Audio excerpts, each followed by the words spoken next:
Hey, you're alive. When I dragged you out of the river, I thought you were never gonna wake up. I checked your pockets for ID, a phone, maybe. I hope you don't mind. But all I found was some loose change. So, wanna tell me who you are?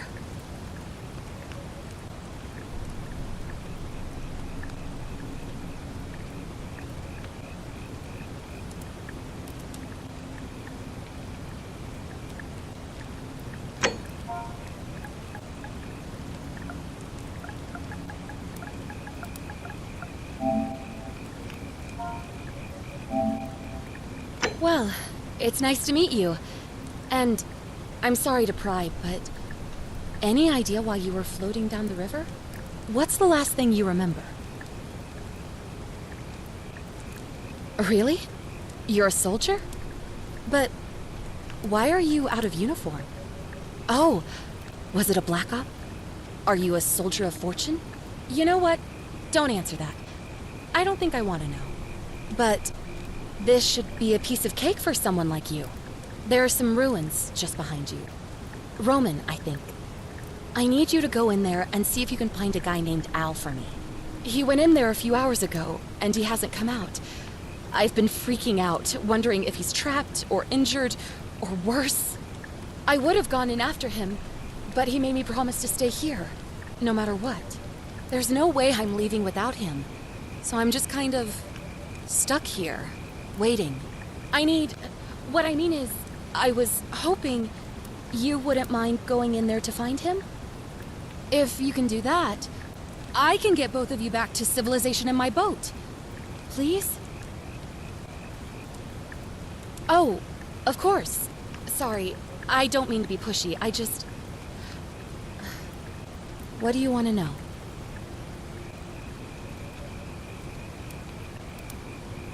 Oh, there's not much to tell.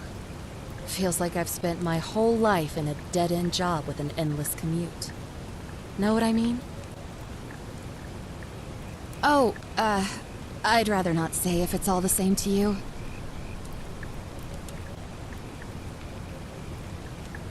All right, fine. Sorry if I sounded cagey, it's just that I don't always get the best reactions when I introduce myself. My name's Karen.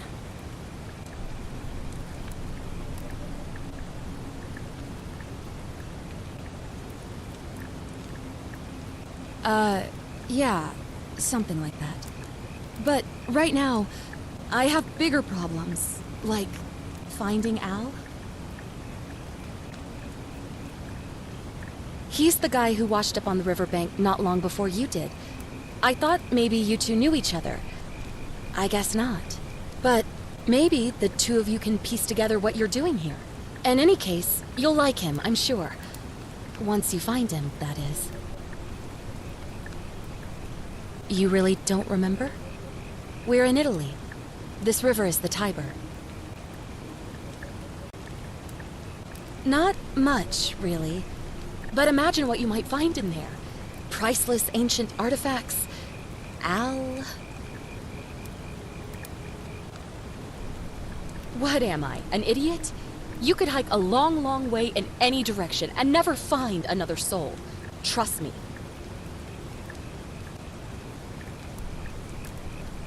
Great. So you're ready to go look for Al?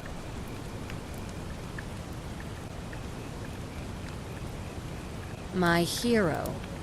The entrance is just past those columns behind you.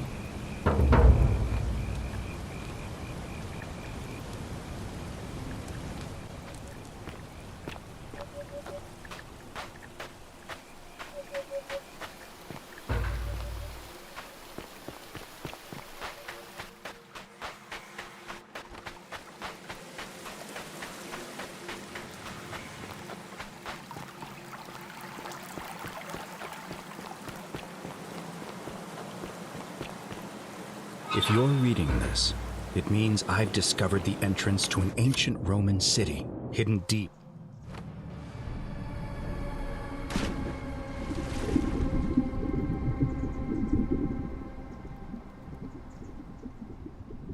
If you're reading this, It means I've discovered the entrance to an ancient Roman city hidden deep underground.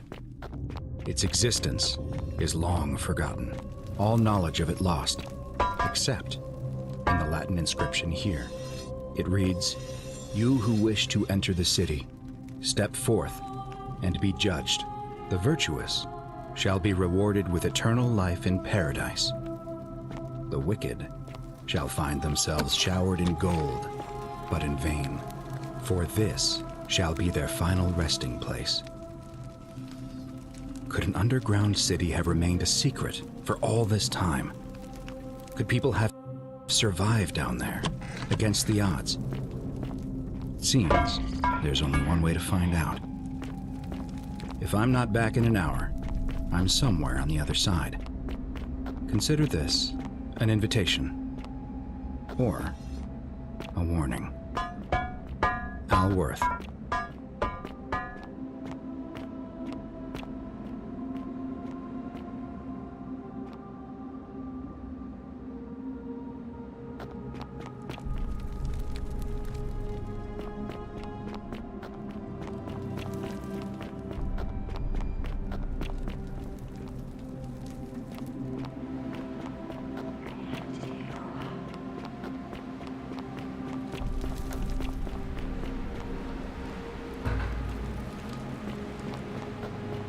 To whoever reads this, I'm sorry you had to find me like this. And worse, that you'll suffer the same fate I did. I've spent a lifetime in this place, going around and around in circles, searching for a way out. The inscription was right. There is no way back. In here, there are only two options: death, or that godforsaken doorway into the past. I made the mistake of stepping through it. I wanted to set things right. And I tried. I really tried. Whatever I did, it took me right back to the beginning. Don't make the same mistake. Better to end it all now, or find out what awaits you beyond that portal.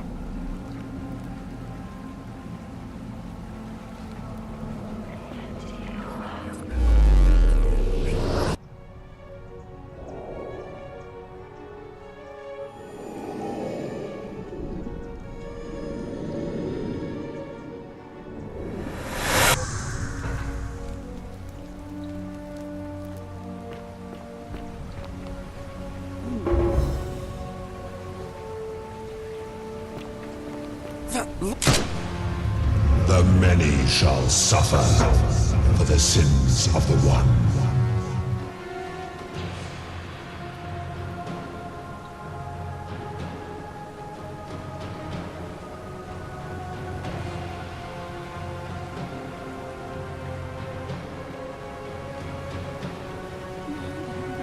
All these innocent people.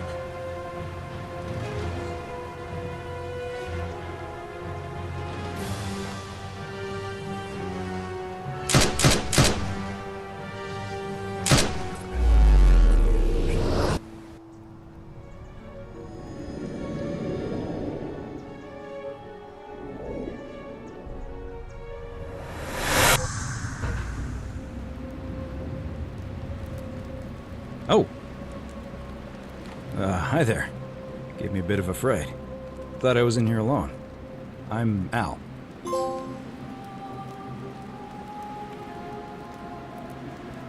Well, here I am.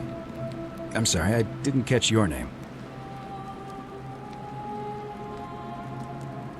Funny you should ask. I was just reading an old tablet I found here. Well, trying. My Latin is kinda rusty, but the last entry mentioned someone with the same name. It described an event about 2,000 years ago. Someone with your name appeared in the city out of the shrine of Proserpina and murdered a local magistrate, breaking some kind of ancient law. It said that the voice of a furious god rang out, and the ground trembled and statues sprang to life, firing arrows at the city's inhabitants.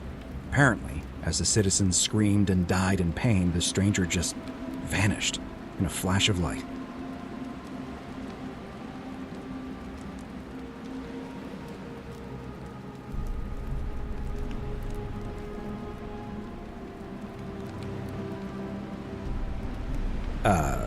What? You're saying you were here 2,000 years ago? I'm not sure I understand. I'm sorry, come again? Let me see that. God, why does this writing look so familiar? I've spent a lifetime in this place going around and around in circles. This is disturbing, but I don't understand how I could have written it.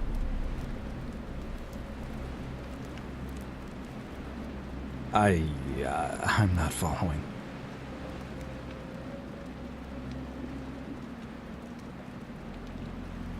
So you're saying, because a man from 2,000 years ago is dead, he never created a time portal, so I never went through it, and that's why I don't remember any of this. I guess. So what you're really saying is, you brought me back from the dead to let me die all over again. You saw the tablet. I spent a lifetime searching for a way out, and never found one. I can't see how I could possibly find one now, so it seems like we're both gonna die here. How can you say that? You murdered a man in cold blood, and now there's a city full of dead people. And it's only a matter of time before we join them. I guess all those old Latin inscriptions were right. Pro peccata unius multis dolabunt. The many shall suffer for the sins of the one.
Salve, friend. I'm Galerius. Mind telling me who you are and what you were doing in the Shrine of Proserpina?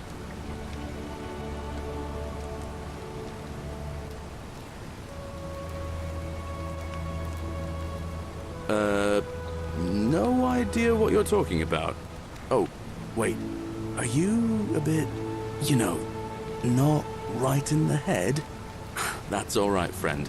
Everyone's welcome here.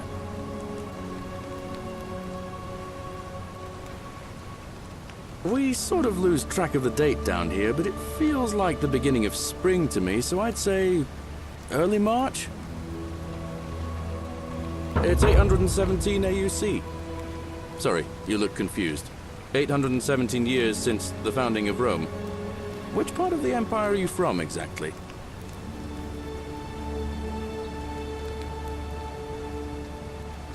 Hey, not so loud. Just saying that name could land you in trouble here. If you haven't heard, his cultists burned down half of Rome last year. Horrible business. I heard Nero executed some of them, but a lot of people are still angry with them, even down here. So, if you're one of them, keep it to yourself.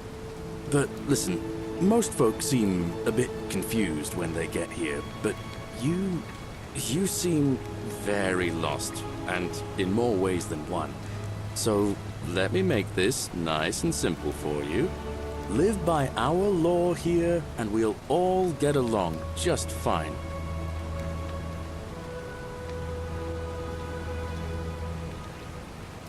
Not laws, law. There's just one, the golden rule, and the punishment for breaking it's, well, it's kind of horrific. But our magistrate insists we take all newcomers to see him, so I guess I'll let him fill you in. So then, you coming? Follow me. When I first arrived, I couldn't believe there were people living down here. But, as you can see, we've got a nice little community now. Only 23 of us at the moment, if you count the 3 who are missing. No idea how, since nobody knows a way out. But it's just big and dark enough to get lost in, if you're not careful. Aren't you going to introduce me to your handsome new friend, Galerius? Keep it in your loincloth, Aurelia. I'm taking him to see the magistrate. That pompous old bore won't be magistrate for much longer. Anyone who helps vote him out today drinks at my bar for free tonight. Politics. I'd stay clear of it and her, if I were you. She's... it's not my place to say. Down on your right is our farm, where I grow all the food you'll ever want. As long as all you want is leek, cabbage, and wheat. Huh. That one usually gets a chuckle. The bloodless shadows wander without flesh or bone. Don't mind Livia. She means well. She's just been in a bad place since... Well, you know, I don't know what happened to her. Up here on your right is the chasm. If you've got a weapon, it belongs way down at the bottom. Up on your left is the Forum, where you can visit the market or get yourself patched up in Lucretia's clinic in the Shrine of Apollo. Most of us have almost nothing, just what we had on us when we arrived, and what we've been able to make and scrounge up since. And this central plateau is where the magistrate and the other patricians live, so don't expect a warm welcome. Galerius, you're meant to be working the farm, not trudging dirt into the villas. Take it easy, Horatius. I was just taking our new friend here to see the magistrate. Well, he's asked me to escort the newcomer personally. The farm. Go. Now. You'd better go with him. But just remember, they're not like you and me. Don't let them use you. What was that? What did you just say? I said it'll take some getting used to. Yeah, I'm watching you, farm boy. Greetings, citizen. My name's Horatius. Magistrate Sentius asked me to escort you to him personally. Follow me, please. Follow me. The only thing you really need to understand right now is the Golden Rule. Let me see if I can explain it this way. When I was serving in the Legion, if there was a mutiny brewing in one cohort, the legate in charge wouldn't waste time finding the bad apples among hundreds. They just divided us into groups of 10, made us draw straws, and whoever drew the short straw had to be executed by the other 9. Didn't matter whether he'd done anything wrong. One of us in 10 would die for the crimes of the collective. We call it decimation. If that seems like rough justice to you, you're in for a rude shock. Because the Golden Rule is exactly 10 times worse. The magistrate can explain the rest. He's up these stairs.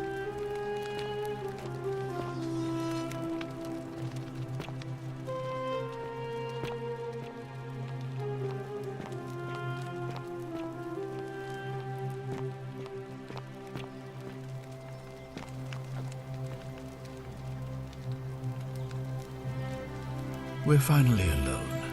I assume you already know who I am. May I know your name? A curious name to match a curious accent. But I digress. I see you have the posture of a military man, though your garments are most peculiar. I pray to Mars your skill set won't be necessary here. but time will tell. Now, you're probably wondering why I summoned you, and I'll get to that. But first, take a look at this wondrous place, would you? A secret city built deep in the mountains many hundreds of years ago. Indeed. More importantly, consider the miraculous community we've built here over the last 7 months. 22 complete strangers brought together by the fates, living and working together in our own little paradise. And in all that time, not a single sin has been committed. No fights, no theft, nothing. Have you ever witnessed something so extraordinary as a city without sin? Nor could I until I came here. But the reason for this miracle is as simple as it is terrifying. If even one person commits a sin here, every last one of us will die. You see, the builders of this place, whoever they were, left inscriptions warning, "The many shall suffer for the sins of the one." From what we can gather, breaking the law here will anger the gods and provoke a terrible punishment, like the curses of Medusa and Midas combined, turning us all to gold. We've come to call it the Golden Rule. It's extraordinary that we've survived as long as we have, and each day I grow more and more afraid that our time in the sun is almost up. And now it seems that day is finally here. All that matters is that somebody in this city is about to break the Golden Rule. Why else would Proserpina send you now? Unless you and I can stop them, our doom is assured. I know that's a lot to take in, and you look like you have questions. Please, ask away.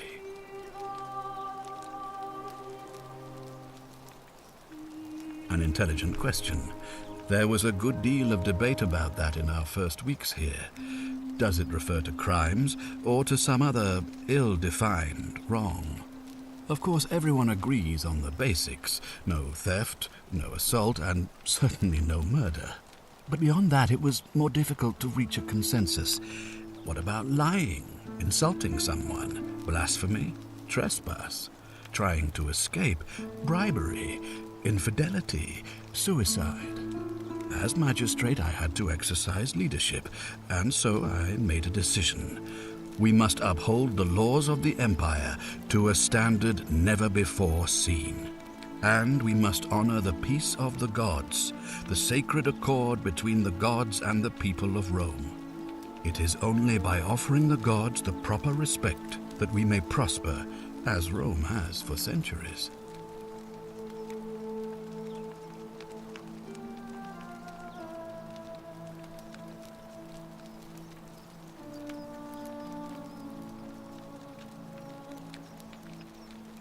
I'm glad you agree.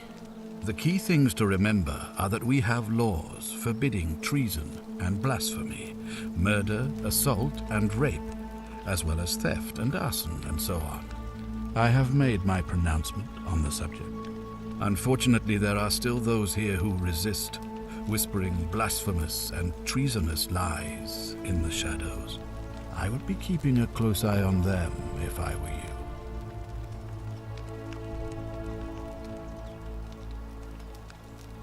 You see, in my search for a way to save my people, I learned of an ancient ritual to Proserpina, the goddess of the cycle of life and renewal. It's said to open a doorway in time so that if the unthinkable happens, one person can pass through it and travel back to the past. And when I saw you arrive in a flash of light from the goddess's shrine, I knew that person was you. You don't belong in our time, do you?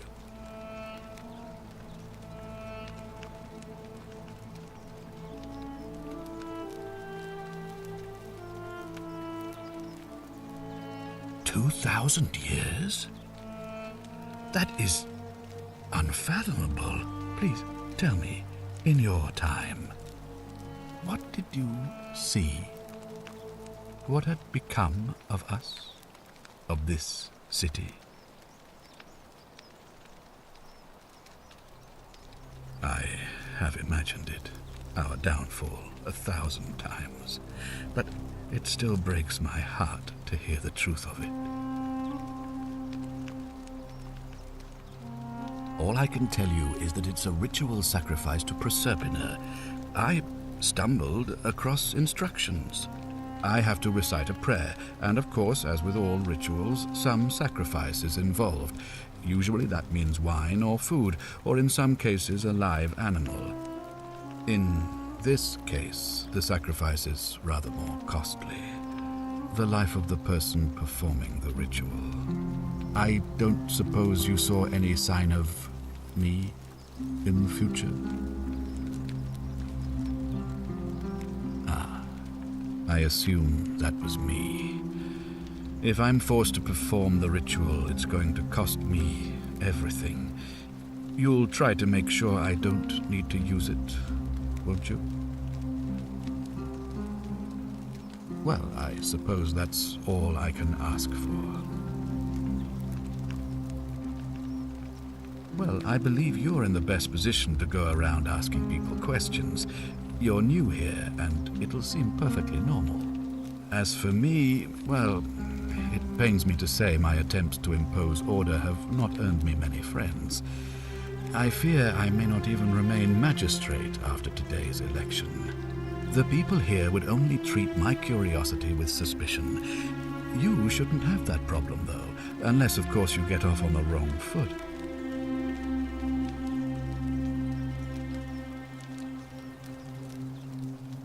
Do you ever stare at a problem for so long that you can't see it for what it is anymore? What's needed here is a fresh pair of eyes. The less I prejudice the independence of your investigation, the better.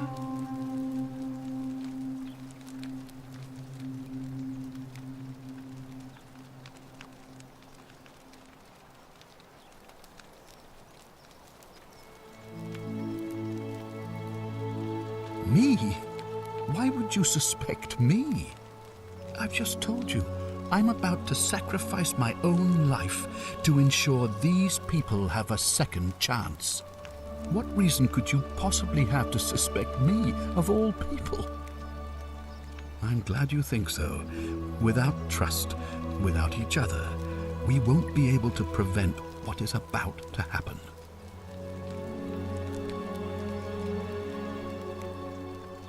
Well, all right. There are those who wish to vote me out of office so that they can pursue their own misguided political agenda. Frankly, their selfishness and recklessness risk destabilizing the entire city. I would be looking very carefully at them if I were you. You mean you couldn't speak Latin before you arrived here? How strange. But the gods are active here, and their temples and shrines hum with power like nowhere else in the Empire. Perhaps when Proserpina brought you here, she planted the seed of Latin in your mind so that you could better serve her. An unbeliever, then? If you come up with a better explanation, I'll be interested to hear it. If I understand Proserpina's ritual correctly, that problem should take care of itself. Let me see if I can explain. If you manage to prevent the sin that breaks the Golden Rule, I won't need to bring you here. I won't create the portal, and you will never have been able to come here. Thus, you'll have created a paradox. If this occurs, you should be flung back to your own time, having changed the past for all of us. Makes sense?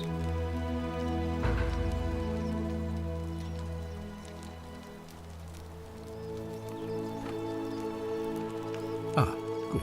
So, are you with me? Can I count on you to figure out who's about to break the Golden Rule?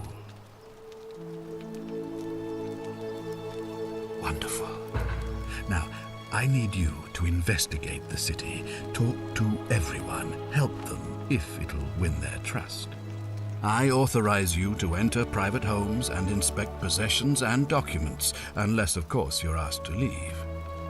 Figure out who the culprit is, and as soon as you have a name, come back and tell me immediately. Oh, and one last thing. If I were you, I'd start my investigation by visiting Lucretia at the Shrine of Apollo in the Forum. I heard wailing from there not long ago. Seems like something's not right.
My room.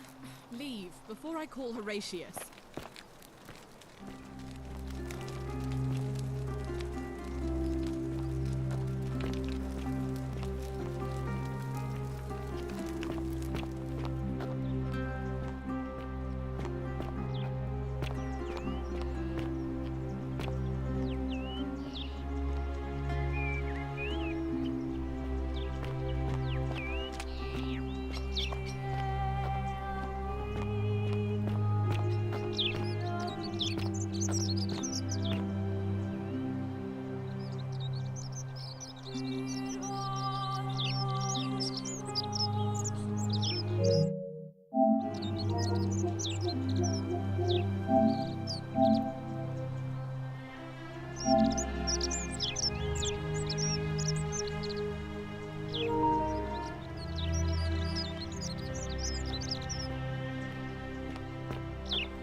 Ave. Ah, you've returned. Do you have any news about your investigation? Of course. What is it? Why then did you say... it doesn't matter. It looks like you'll have to continue your investigation. Now, was there anything else you wanted to ask? Sextus Sentius Imperiosus is my name, though magistrate is the proper way to address me. Before I wound up here, I was a decurion in the cavalry of Imperial Rome, helping protect civilization from the barbarians. It's a cavalry officer. I had 30 men under my command. This was my uniform. As magistrate, I usually wear a toga, but today I may need to survive long enough to create the portal for you, so it seemed prudent. My men and I were at the Emporium in Rome as honor guard for a visiting dignitary arriving upriver by barge.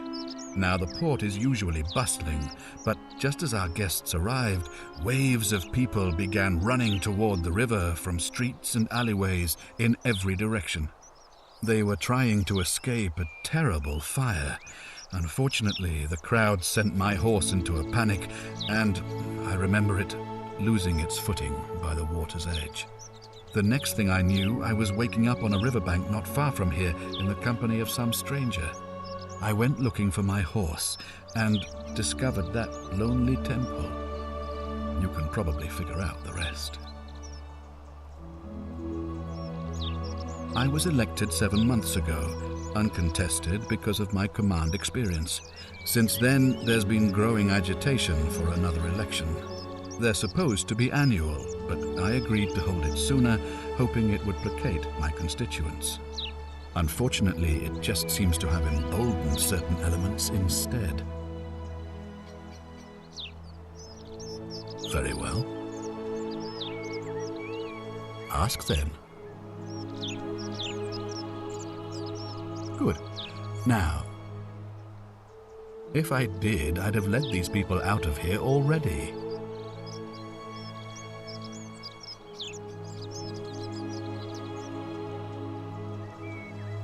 I've had plenty of time to think about it. Let me see if I can sum up my thoughts. I've always considered my guiding star to be the well-being of the Roman people. Our survival and prosperity have always hinged upon honoring the peace of the gods, the sacred accord between the gods and the people of Rome. Give the gods what they want and we all prosper. Dishonor them and we all die. It's as simple as that. The real enemy in this place is not the golden rule, but human failings. The temptation to slide into degeneracy, greed, and hubris. I trust that answers your question.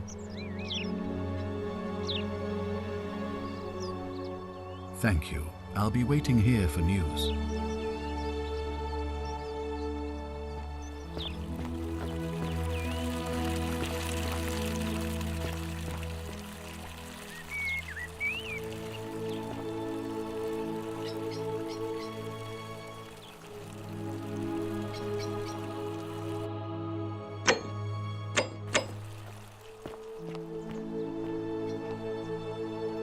What were you two talking about?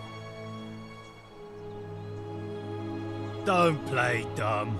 I saw you.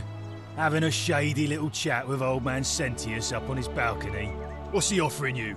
Money? Favours? What's your vote worth to him?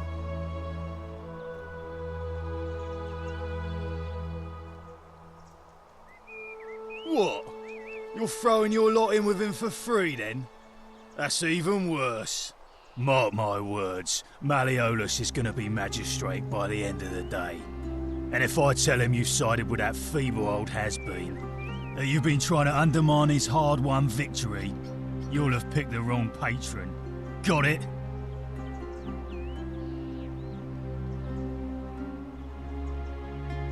Good, then stay out of it. Nobody likes Caput Murdae foreigners interfering in an election.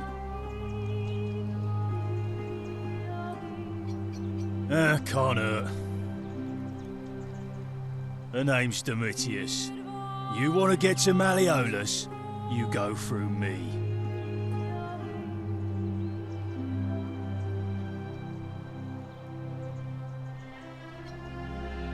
Too bad. He's busy. Unless... No. You don't look like you could afford it. I'm glad you asked. See, he's a busy man, and this is an important day. He'll be inside practicing his victory speech for tonight. Left me strict instructions he doesn't want to be disturbed. So if you want to see him, I'll need something valuable in return. Dunno. Something good. Bribe? That's such an ugly word. What I'm looking for is more of a tribute to me, your soon-to-be patron. Just make it good. When Malleolus wins the election, yeah, this place will change. You won't even want to leave. You'll see. I think it's gone on long enough, and Malleolus is going to put an end to it once he's elected. We've already lined up the votes he needs to win. Just stay out of our way, and we won't have a problem. Malleolus, of course. If old man Sentius can't even protect his own daughter, how can we trust him to protect us? Whatever. Just remember, I'll be watching.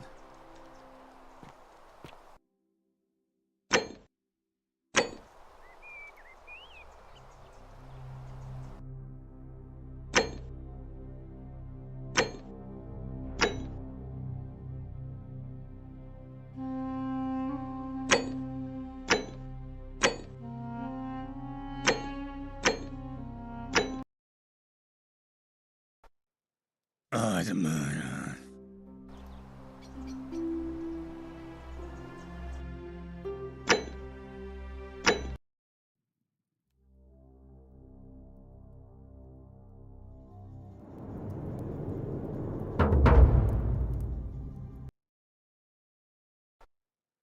Fresh meat, huh?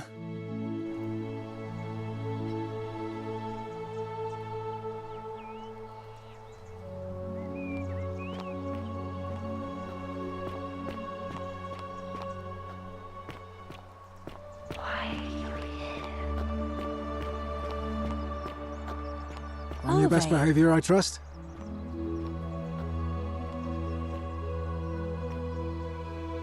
What now? I'm a legionary of the 1st Italica, but there's not a lot of fighting down here. So the magistrate has assigned me other duties. I act as the magistrate's right-hand man, keeping an eye on his daughters. Daughter, I should say. And the others, and making sure they're all behaving. I also keep a register of new arrivals. I'm from Liguria, up north originally. I was doing all right for myself. 12 years into my service.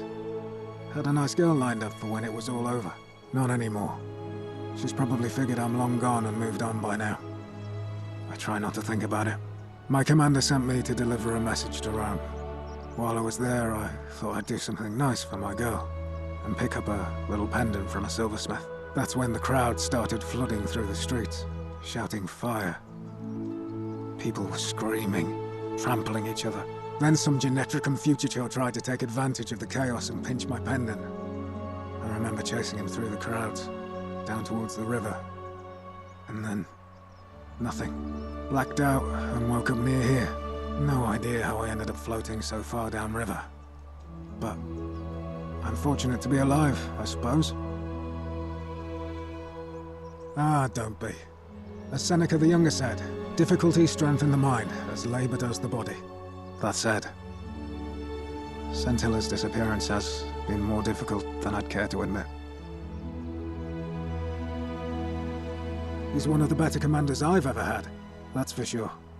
Good stoic. Lives by Seneca's words.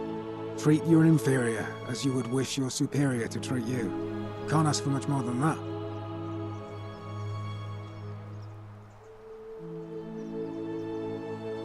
I went around asking the same questions when I first arrived. Never did find a way out. But I learned how to accept my situation. To bear trials with a calm mind robs misfortune of its strength and burden. That's from Seneca the Younger, if you're interested.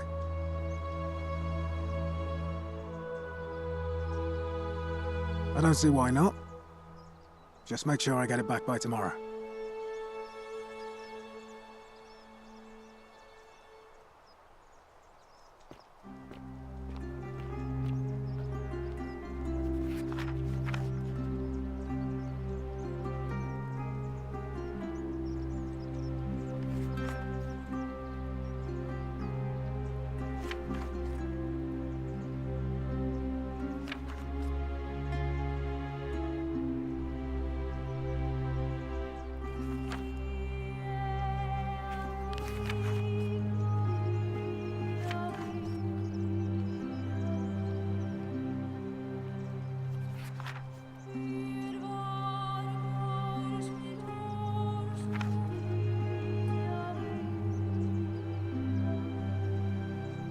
Of course.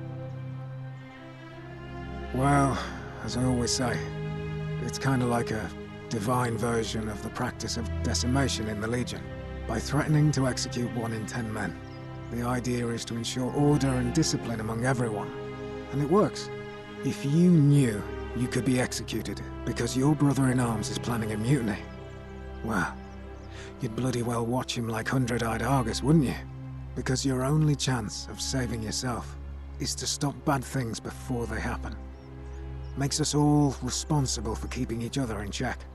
It's brutal, of course, but effective. The Legion wouldn't be the most formidable force in the world without it.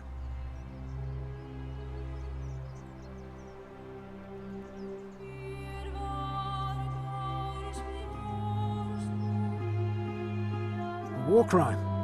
Isn't that a contradiction in terms? As Cicero said, in times of war the law falls silent.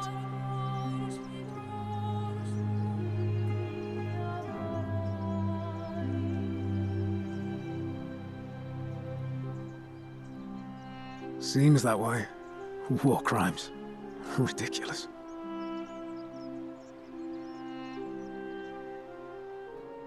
What's done is done. I was forced to execute my brothers-in-arms, and those memories will always visit me in my sleep.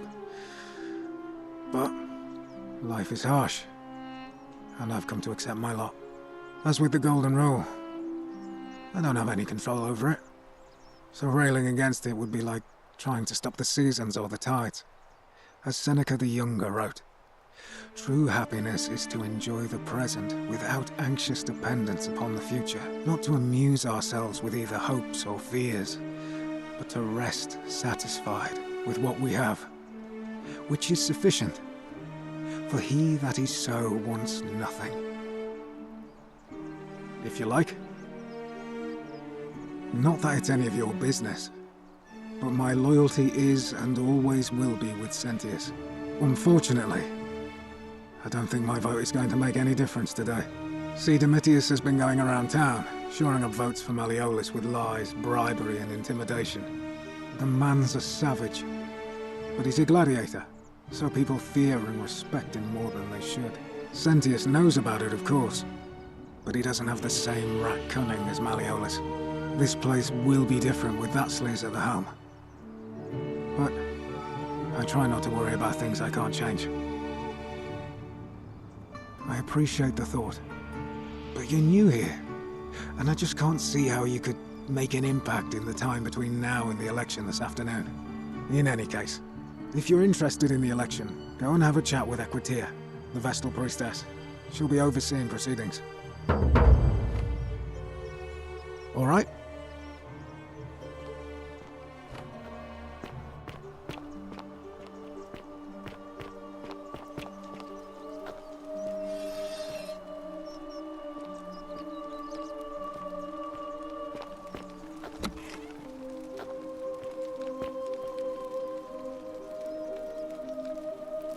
Give me a moment. Sorry I'm such a mess. I just lost a patient and a dear friend. Yulia. She was a good woman.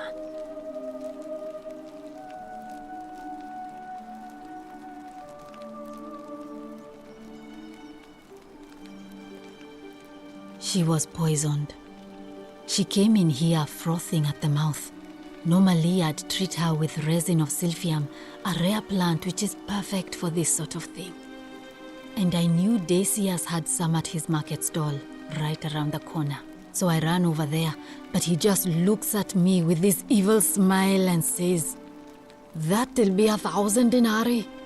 There was no way I could afford that, and he knew it. Then that toad shrugs and says, "Supply and demand. I guess you don't value your friend's life that highly." Anywhere else, I'd just pay a thug to steal it from his stall. But there's no way I can do that down here, with the Golden Rule. So all I could do is come back here and just watch her die. I kept on apologizing. And now I'll never know who poisoned her, or how they managed to do it without breaking the Golden Rule, or why she cursed that snake's cruel black eyes with her dying breath. Well, unless you have the power to bring someone back from the dead, there's really just one thing you can do.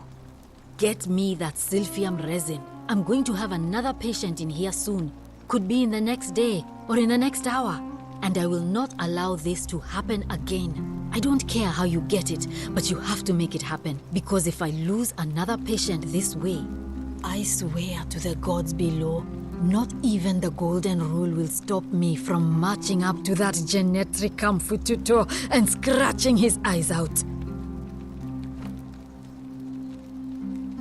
Well, come back if you get sick or injured. Day or night, I'll do what I can.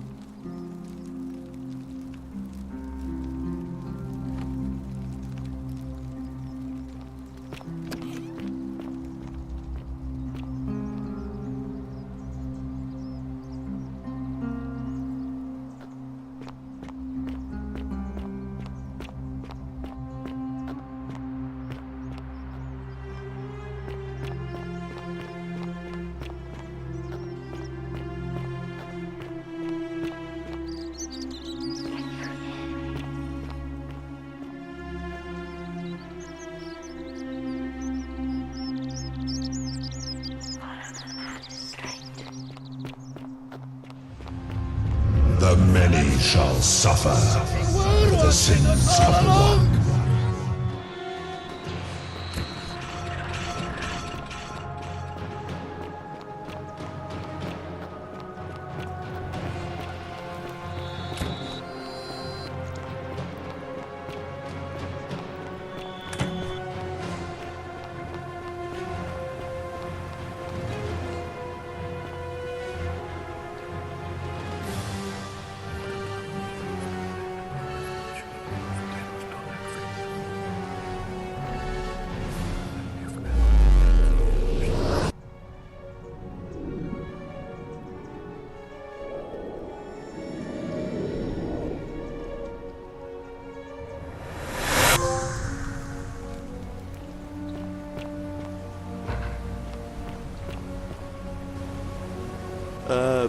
Salve, friend.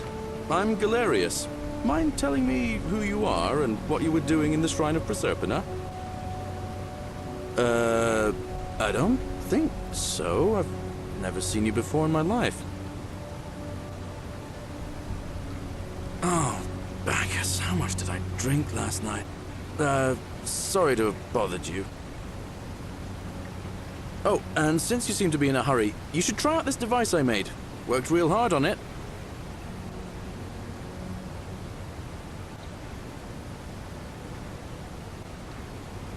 Just attach the pulley to the rope over the lake and hang on to the handles. If it works, it'll be faster than walking. And if it doesn't work, worst thing that can happen is you'll take a swim in the lake. I haven't quite summoned the courage to test it myself. But don't worry, it's completely safe. Probably. All right, see you around.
Fortune smile on you, brother.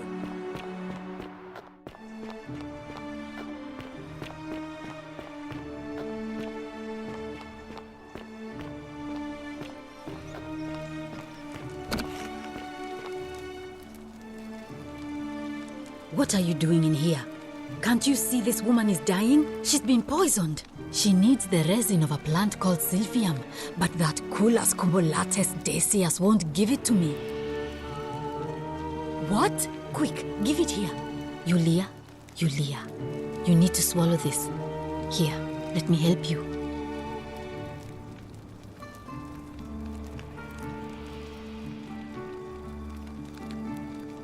Hopefully, in a moment, she should be able to breathe normally. That was extraordinary. How did you know she needed this exact thing, and at this exact moment?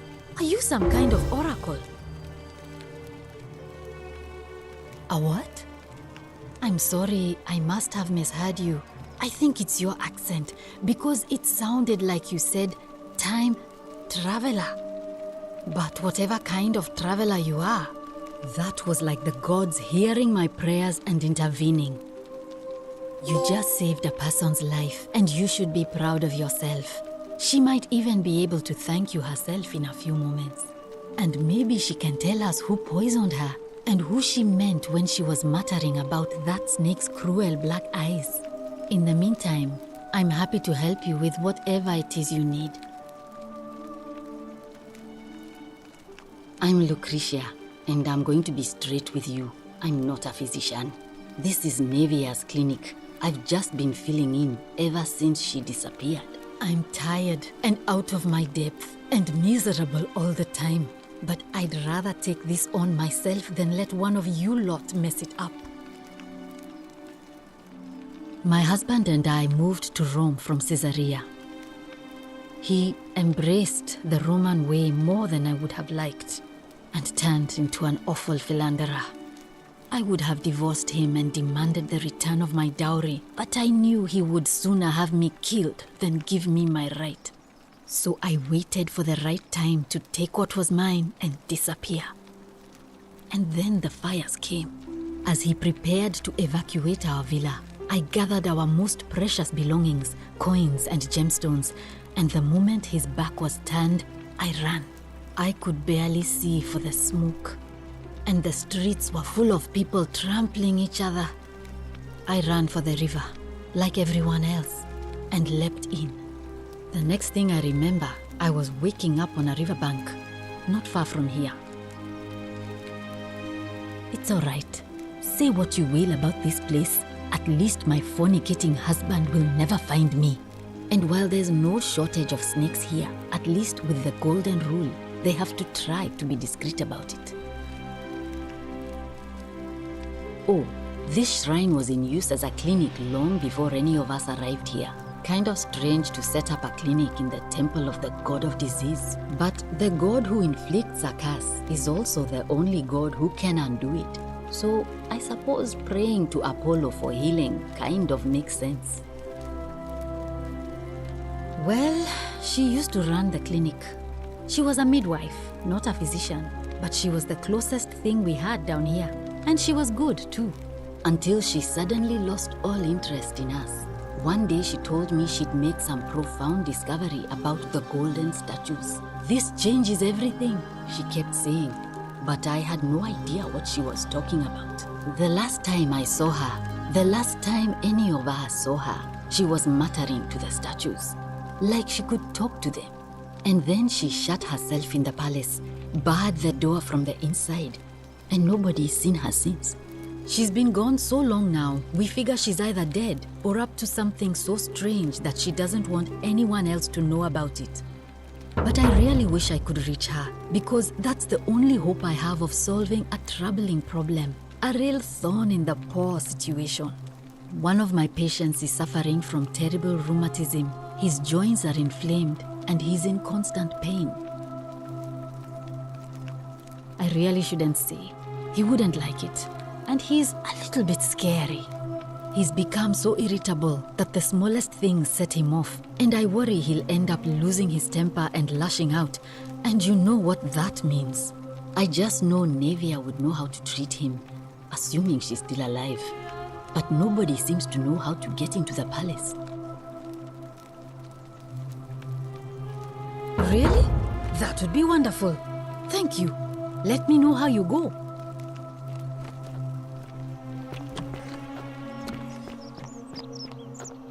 Wonder how much one of these statues is worth on the outside. Help! You have to do something! A man arrived in the baths. A real nasty sort, with his face all covered up. And he's got a weapon. You have to do something, or he's going to break the golden rule. Thank you. He's still in there, somewhere. I have to hide. Find me in this empty shrine when it's over.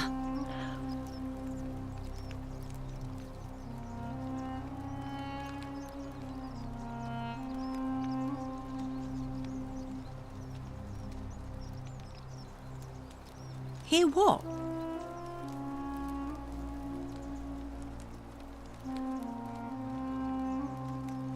What? We don't have time for this. I have to go. Ugh.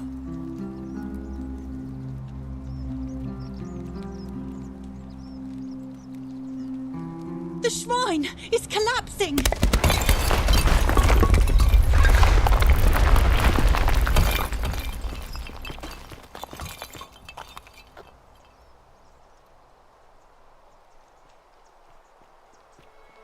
Fabia, no!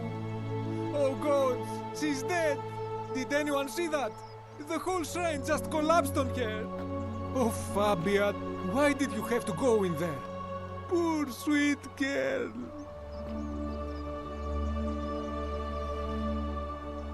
I can't believe she is dead. Fabia, I mean.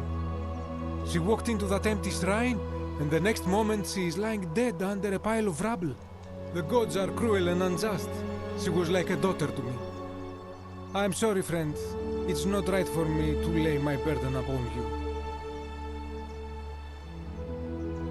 I can't. The gods...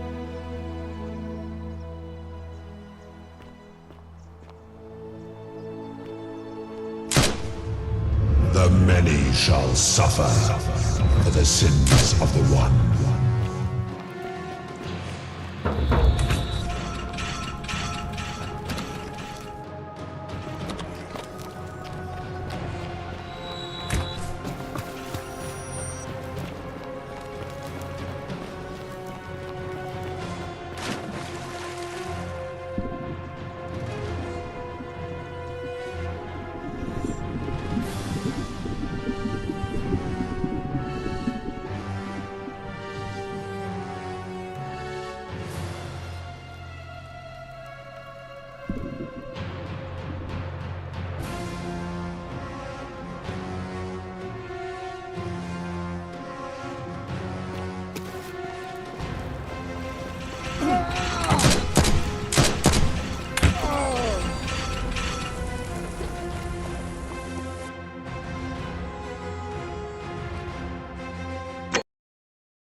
Wonder how much one of these statues is worth on the outside.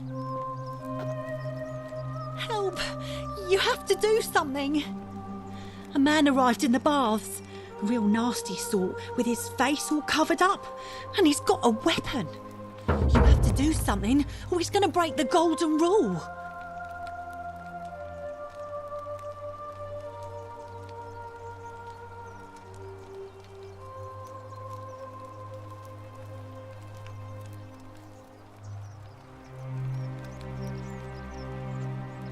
Are you daft or just callous?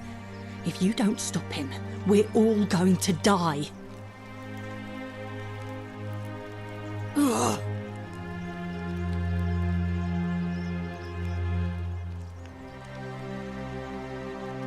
The shrine is collapsing!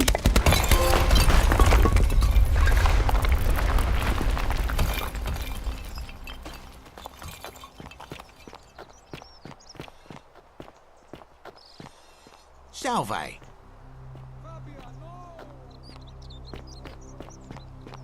May Apollo keep you safe.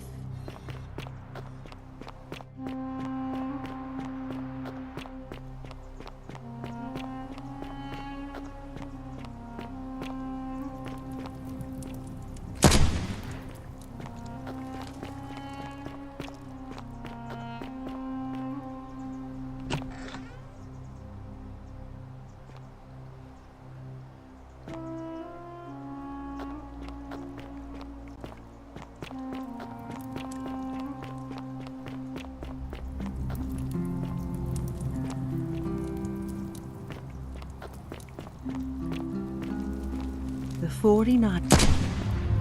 The many shall suffer for the sins of the one.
Salve, friend. Mind telling me who you are and why you look like you've just taken on a gladiator and lost?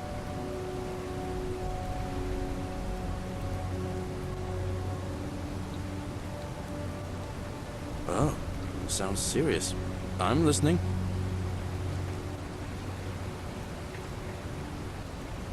Yulia? Oh no. All right, I can do that. I'll go. But once I'm done, I'll need you to tell me how you know all of this.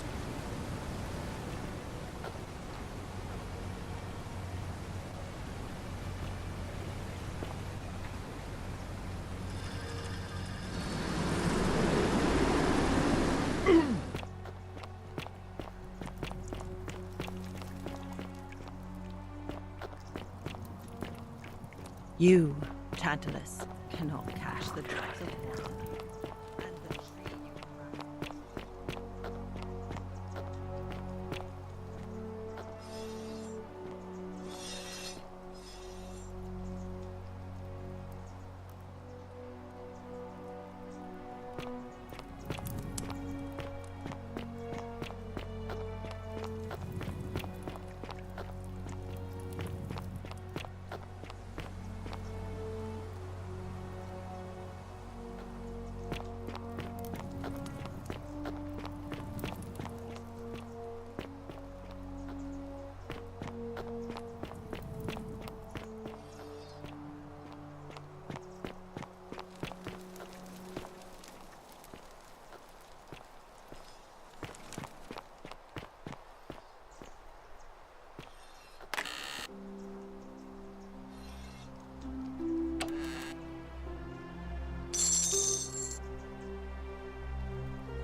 The many shall suffer for the sins of the one.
Salve, friend.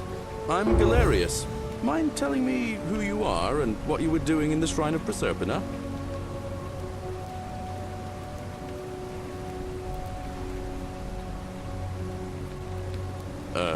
What?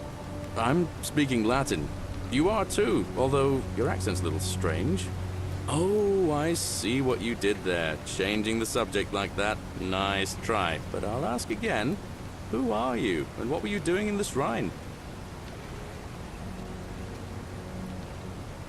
Oh, is that right?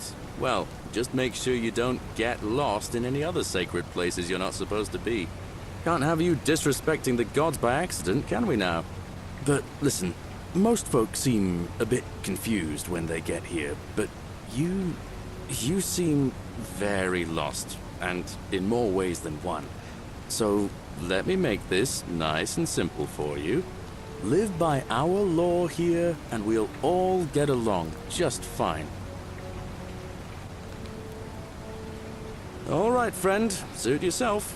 Just don't do anything too reckless till you've spoken with Magistrate Sentius in his villa down there. See you around.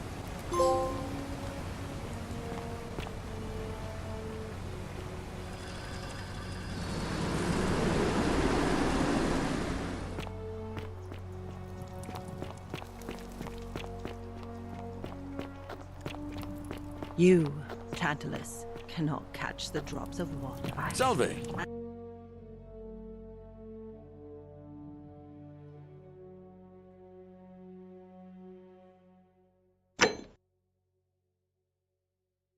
And the tree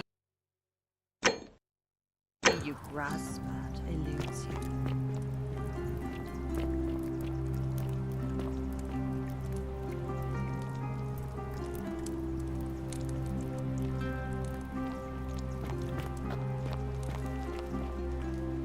I love your clothes. So exotic. You stay away from my money. Cerberus lifts his triple head and lets out his threefold braying. Livia, would you stop muttering like Medea over a cauldron? You'll scare away my customers. They follow their trades, imitating their previous lives, but they are ignorant. This again. You're in a world of your own, aren't you?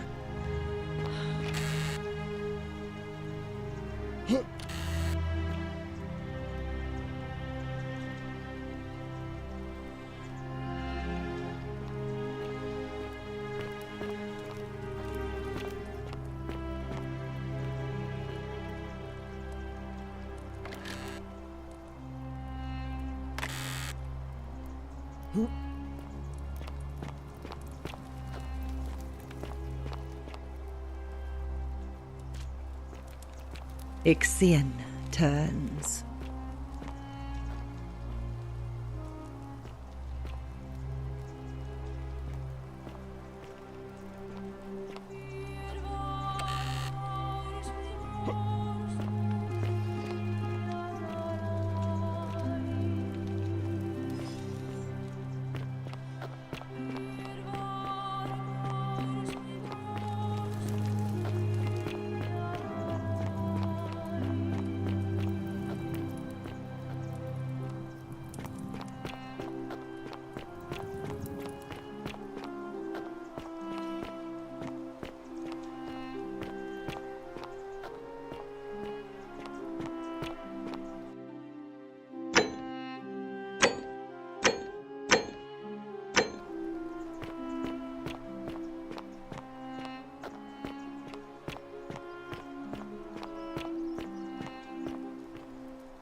Help! You have to do something! A man arrived in the baths. A real nasty sort, with his face all covered up. And he's got a weapon. You have to do something, or he's going to break the golden rule.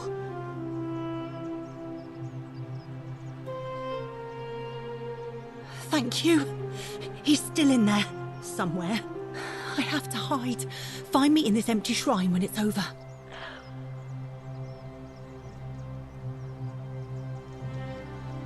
What?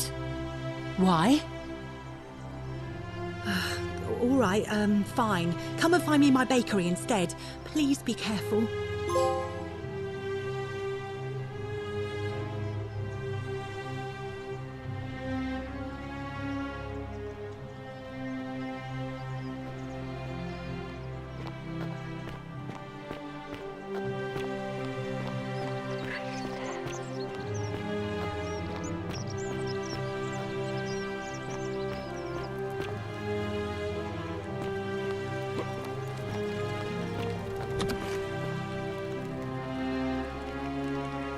What are you doing in here? Can't you see this woman is dying? She's been poisoned. She needs the resin of a plant called Silphium, but that Culus cumulatus decius won't give it to me. What? Quick, give it here, Yulia. Hopefully that look, if you don't want to tell me, I won't look a gift horse in the mouth. But no matter. That was like the gods hearing my prayers and intervening.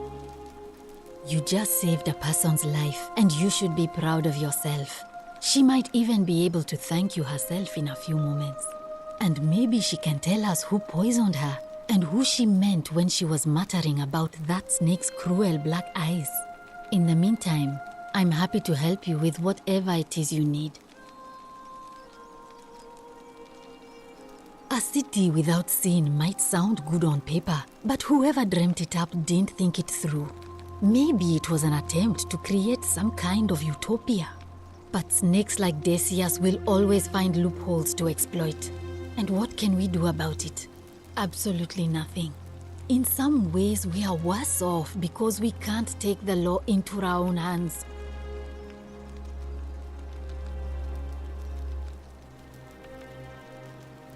I wish.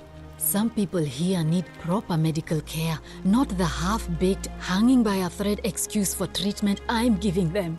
Just don't get sick or injured here. I'll do my best to treat you, but I'm out of my depth and dangerously short on everything you can imagine. Oh no.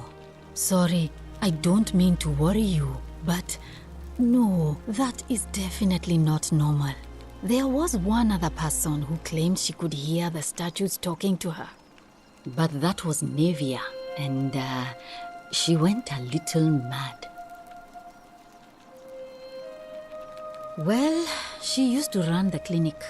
She was a midwife, not a physician, but she was the closest thing we had down here. And she was good too, until she suddenly lost all interest in us. One day she told me she'd made some profound discovery about the golden statues. This changes everything, she kept saying. But I had no idea what she was talking about. The last time I saw her, the last time any of us saw her, she was muttering to the statues, like she could talk to them. And then she shut herself in the palace, barred the door from the inside, and nobody's seen her since. She's been gone so long now, we figure she's either dead or up to something so strange that she doesn't want anyone else to know about it. But I really wish I could reach her, because that's the only hope I have of solving a troubling problem, a real thorn in the paw situation. One of my patients is suffering from terrible rheumatism. His joints are inflamed and he's in constant pain. I really shouldn't say. He wouldn't like it. And he's big. Thanks. Sure. What do you want to know? Do you really want to know? I mean, if somebody poisoned her, then surely they would have broken the golden rule, and so maybe it's best we don't discuss it. Gladly. That's a shame. Thanks again for saving Yulia's life. Apollo smiles upon you.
Salve, friend. I'm Octavia. Welcome to life under the Golden Rule. It's a ghastly thing, is it not? How are you faring so far? Ah, another stoic, perhaps. We all need something to help us through times like these. We've all been where you are now. I remember when I first arrived. I used to lay awake at night contemplating the big questions. Why am I here? Is there a way out? What is the Golden Rule, and who or what is responsible for it? I still don't have any of the answers, I'm afraid. I don't think anybody does. But I'm happy to share with you what I've learned. Here, in this place, the magistrate has me earning my keep by cleaning and pruning the gardens. It's not quite how I expected my life to go. I used to live in a lovely villa on the banks of the Tiber. I was even betrothed to a handsome young man from a prominent family. But long hours of menial labor for the good of the community has its own charms too, I suppose. Oh, much the same way as many of the others. When the fires came to Rome 7 months ago, my family and I fled for the Tiber, hoping to escape on a barge. We were among the fortunate ones with enough coins for passage, but unfortunately, there were a lot of desperate people, and they boarded before we could depart. A scuffle broke out, and I was pushed overboard. The last thing I remember was the water, rising up to hit my cheekbone. I woke up by the river, near that shrine, and stumbled across this place. Oh, that's all right. I'm sure it's all part of God's plan for me.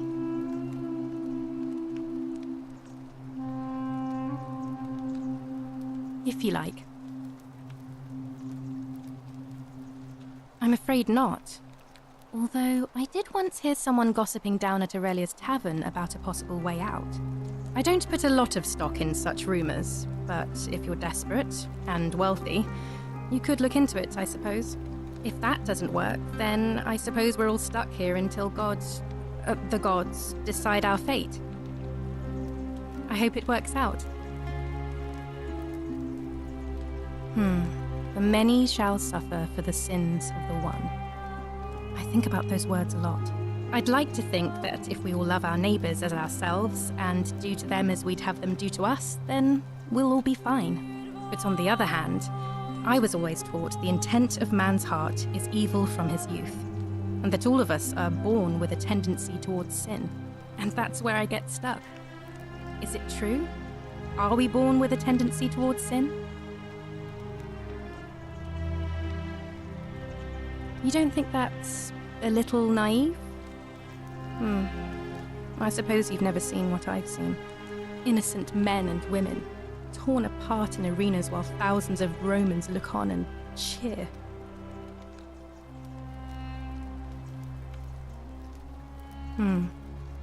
I wish I shared your faith. Please keep that to yourself. I know you're not from around here, but things are very difficult for us right now. There was a terrible fire in Rome last year, and our emperor decided to make us his scapegoats. There were executions. It was horrible. Oh, thank you. You have no idea how much I appreciate that. All right, well, it was lovely to meet you. I look forward to getting to know you better over the coming months. And if you ever... I can't believe this is how it ends. Oh no.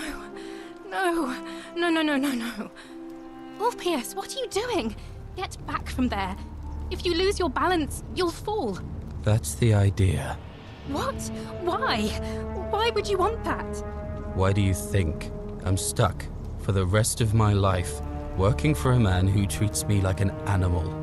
I know things are hard for you right now. They're hard for all of us. We're all in this together, Ulpius. Please just think this through.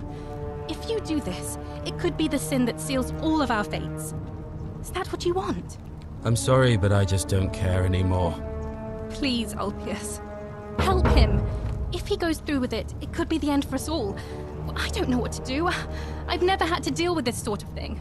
Please, you need to talk to him. I don't know, but it's a crime for slaves to take their own lives. And a debt bondsman isn't far off.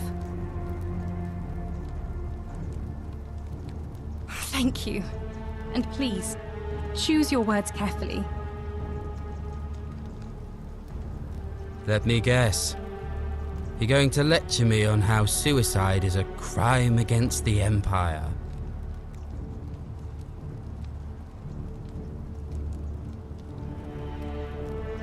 I screwed up my life.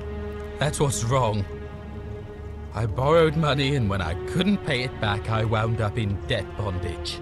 I'll be stuck slaving away for that Culus Cumulatis Malleolus for the rest of my life. I'm out. Wherever you are, Scintilla, my love, I'm sorry. Ulpius, no!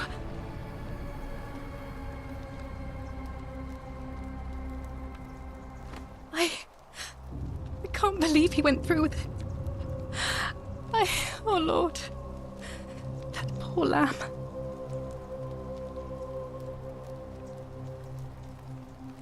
Well, I suppose it means suicide isn't a sin under the Golden Rule.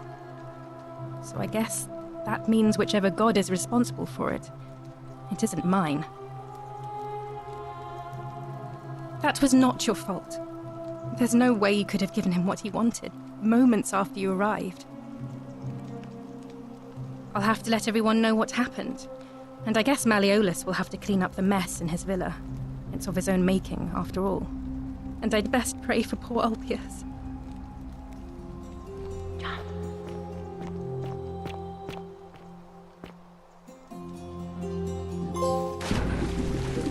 Thank you.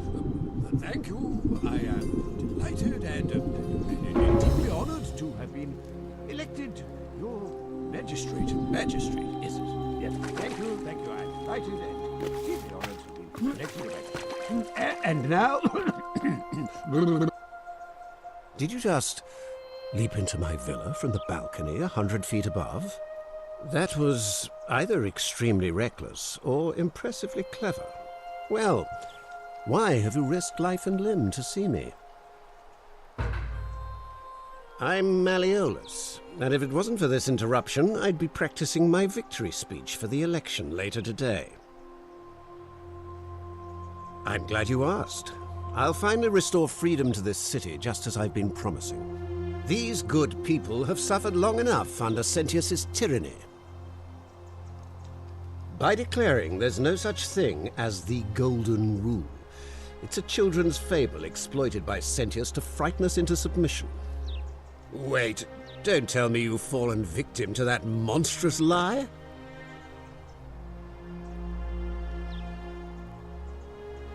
The person making a claim bears the onus of proving that claim. Can you do that? Can you prove the Golden Rule is real? Nonsense! There's no way you can prove that. If it was real and you'd seen someone break it, then you'd be dead already.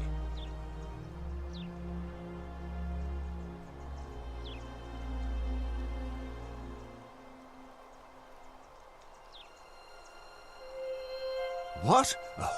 Oh, I see what's happening here. Another poor, vulnerable soul taken in by Sentius's machinations. He won't get away with this much longer. Surely, you're not one of those people who believes everything you read, as if a lie could be transformed into the truth by the simple act of writing it down? I disagree. I'll be guided by what is best for the city's people, and that means giving them the freedom to do as they wish. True, but that is simply because you are mistaken. I'm afraid not. We're stuck down here together, for better or worse. We're all going to have to make the best of it.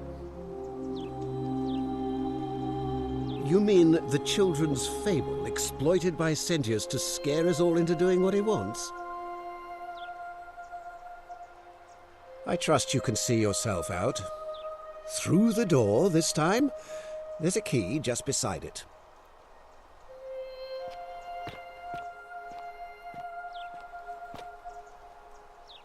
You again. I trust you can see yourself out. Through the door this time. There's a key just beside it.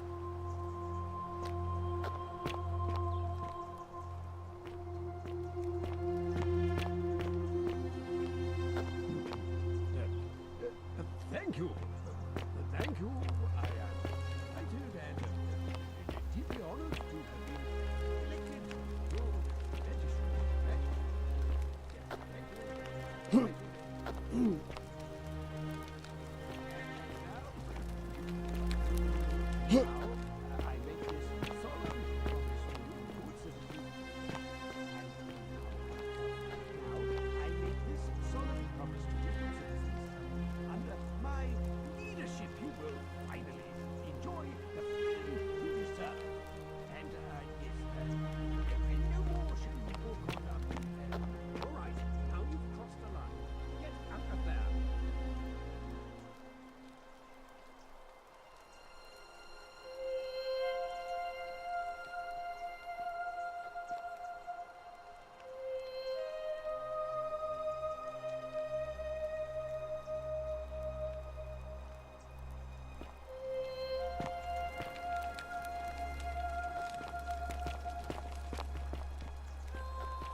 I'm not supposed to be in here.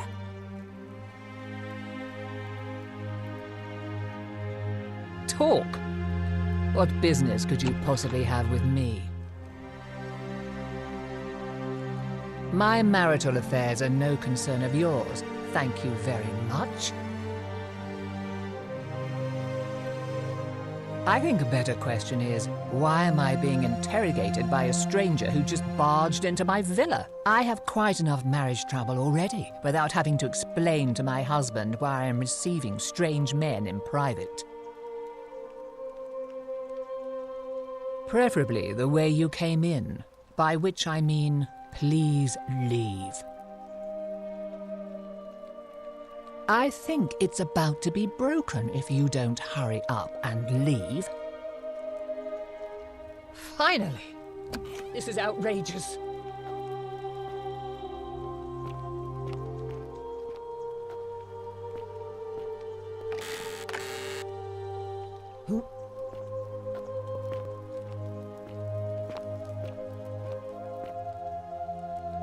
Why are you still here? Finally!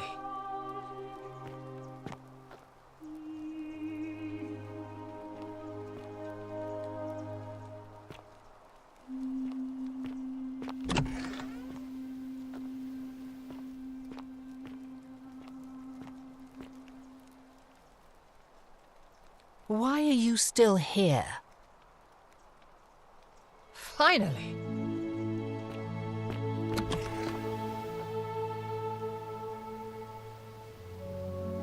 Get out before I have Domitius throw you out.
Still here.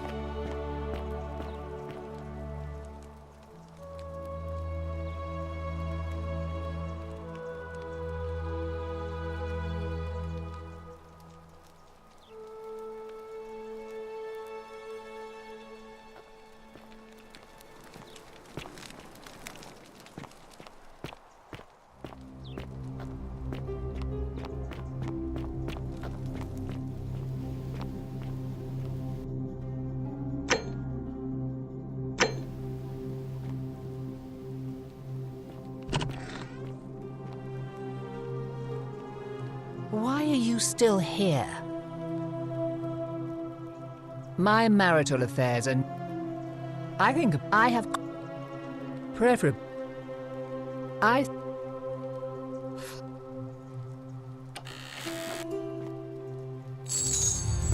The many shall suffer for the sins of the one.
Salve, friend.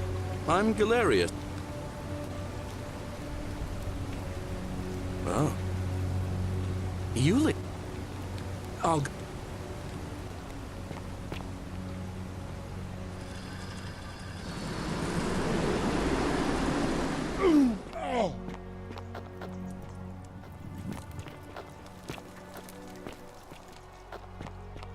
You, Tantalus, cannot catch the drops of water. Handsome.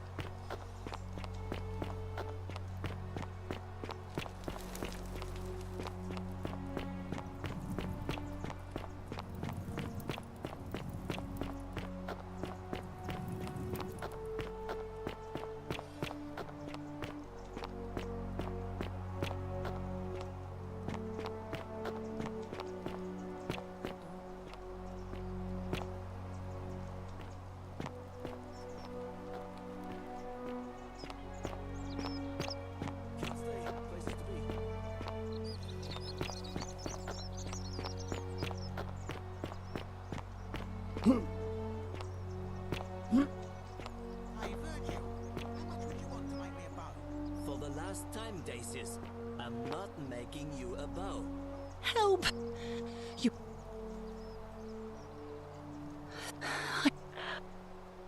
What?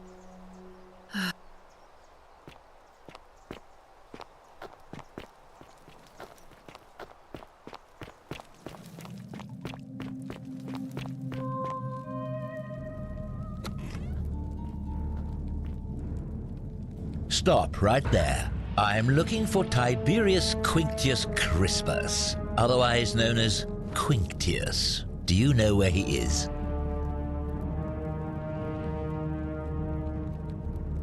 I'm not sure I believe that, so allow me to explain something to you.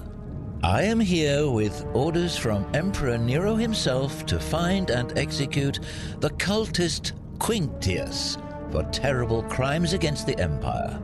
So, if you tell me the truth, I will allow you to live. But if you lie to me or otherwise obstruct the Emperor's business in any way, I will put this arrow through your chest. Is that understood? You are not off to a good start. When I ask you a question, I expect an answer. Is that understood? I would choose my next words more carefully if I were you. Is that understood?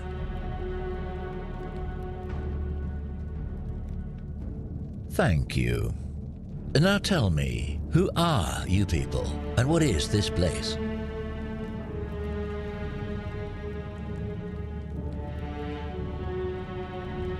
A small community. Ha! I was told Quinctius was a cultist, but I never thought he'd be foolish enough to lead me right to the heart of his mystery cult.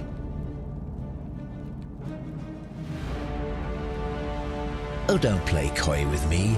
I don't care if you're worshipping Bacchus, Magna Mater, or Christ. You lot are all the same to me. Always sneaking off to your secret sanctuaries, indoctrinating each other with your little mantras. The Emperor may have tolerated your activities up until now, but after what Quintius did, those days are numbered.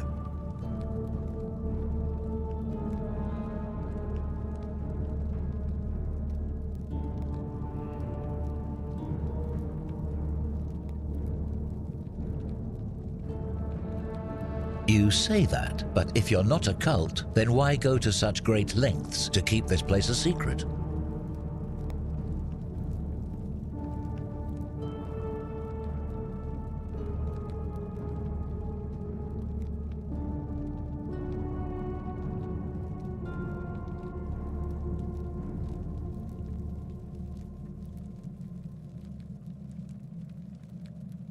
So you admit you're not allowed to leave?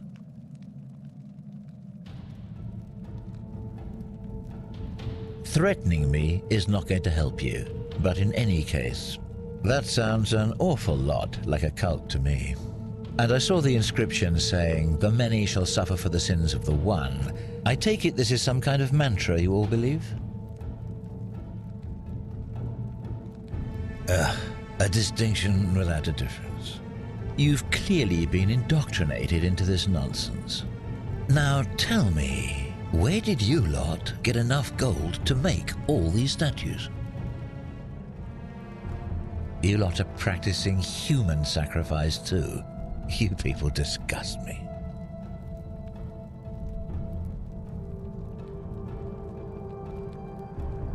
Of course you'd say that, but that's what your kind do, isn't it? Our God told us to do it. It's all clear to me now. The secret sanctuary, the indoctrination, the mantra, the human sacrifice. You're cultists, there's no doubt in my mind.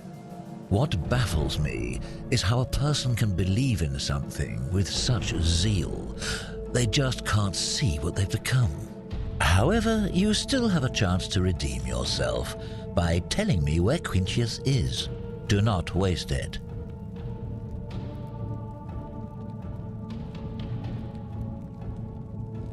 Very well, here's what I know. He's a 40 to 50-year-old man with distinctive eyes, one green and one blue. He's also known to have delusions of grandeur. The Emperor says he and his cult, your cult, are responsible for starting the fire which burnt half of Rome to the ground and killed thousands in the process.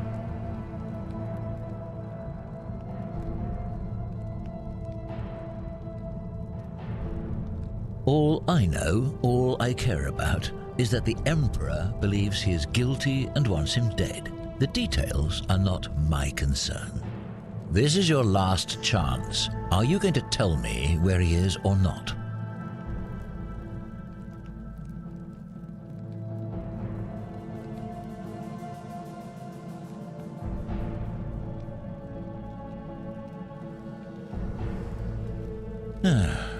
Then you're of no use to me.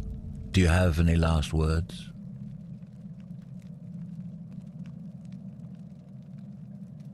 And there's a simple explanation for that. I lied.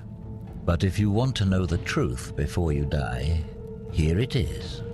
Once I'm done with you and Quintius, I intend to kill every last one of you wretched degenerates. And I can think of nothing I'd enjoy more. The many shall suffer for the sins of the one.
Oh.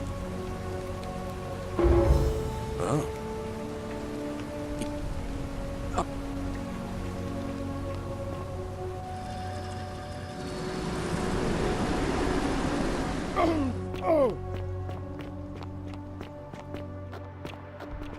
Ah, a fellow traveler from a faraway land.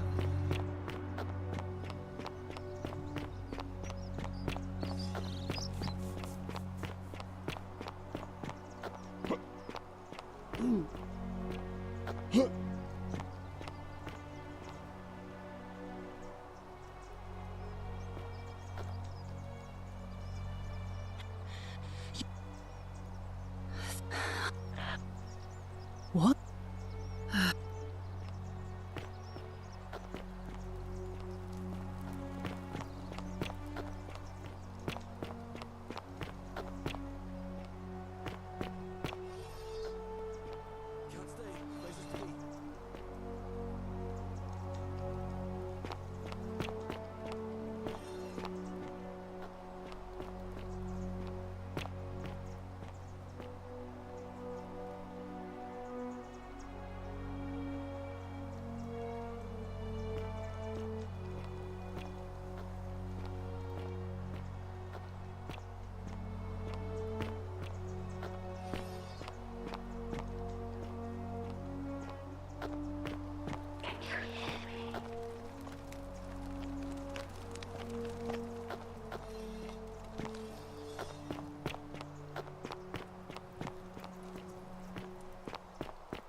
Thank you.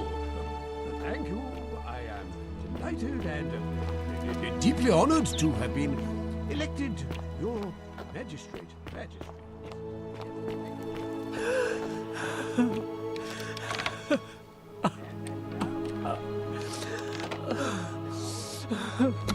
God. You're not supposed to be in here.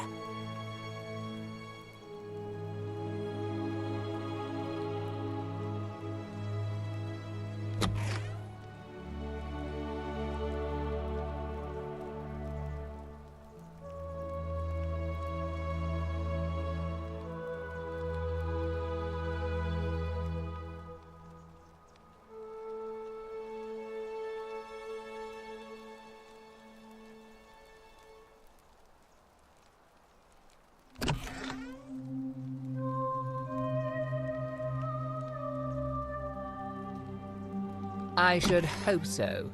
This is outrageous. Why are you still here? I think Finally!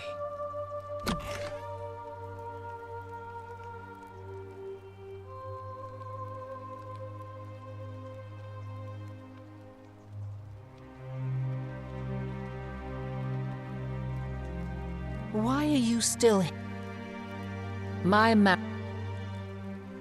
marital affairs are no concern of yours. Thank you very much.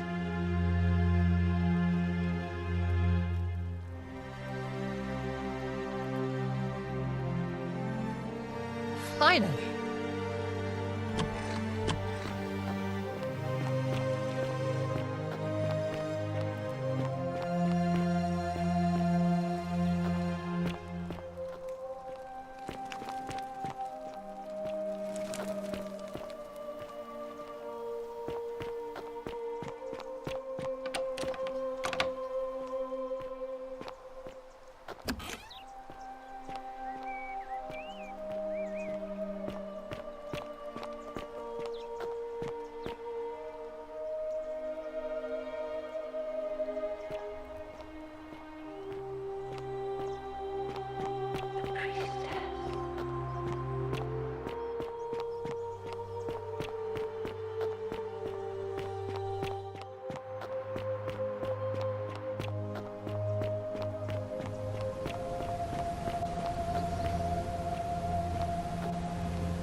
Salve again, friend.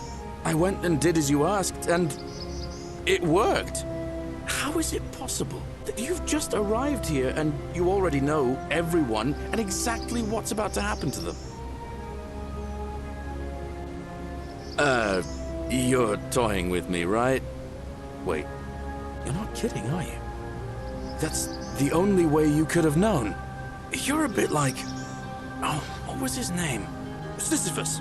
Yeah, that's the one. Old King Sisyphus. Sisyphus was a Greek king a long time ago. For daring to think he could outsmart the gods, he was given a terrible punishment. He was forced to push a great boulder up to the top of a hill. Only, just as it reached the top, it would roll all the way back down to the bottom, forcing him to start over and over and over again, for all eternity. Just like you. Actually, now that I think about it, there are a bunch of old stories about the gods punishing people by making them do the same futile task over and over. Tantalus was made to grasp at fruit on a tree he could never quite reach. The Pleiades had to keep fetching water in a sieve. Oh, and Ixion was strapped to a wheel going round and round forever. But on the bright side, at least you're not stuck in the underworld like they all were. Anyway, I don't know which god you managed to upset to get yourself into this position, friend, but you seem all right to me. So, I'll tell you what. I'll keep doing whatever I can to help you. And you just focus on finding a way to break the cycle you're in. Oh, that's kind of you to say. Now, I'm going to keep your secret. Although, it's not as if I'll remember this next time we talk anyway, right? Oh, and if our conversations ever start to annoy you, just tell me you're busy. I know when I'm not wanted. May fortune smile on you, friend.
Name's Rufius. Better watch your step. Can't talk long. Got to stay sharp, but... family's from Seleucia on Tigris. Babylon province. But I've been roaming a long time now. Even joined the legions. The 6th. The one they call Ironclads. Same way as everyone else. Because we're all in grave danger. Is it not obvious?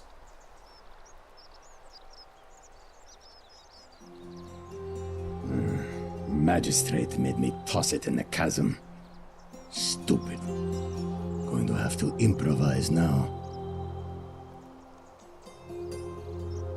If you were dealing with what I am, you wouldn't be either.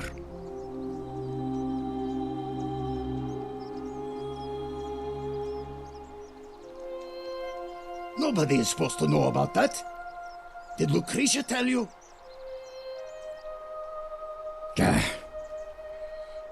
Look, I haven't been at my best lately. All my joints ache constantly, and the pain. It has a way of messing with your head. I get stirred up by things that shouldn't bother me, and then there's the statues, and my doubts about my faith. And I just want to scream. You want to help me? Do what Lucretia hasn't been able to do. And find me something to make the pain go away. Until then, get out of my face.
Stop right there. I'm looking for Tiberius Quinctius Crispus, otherwise known as Quinctius. Do you know where he is?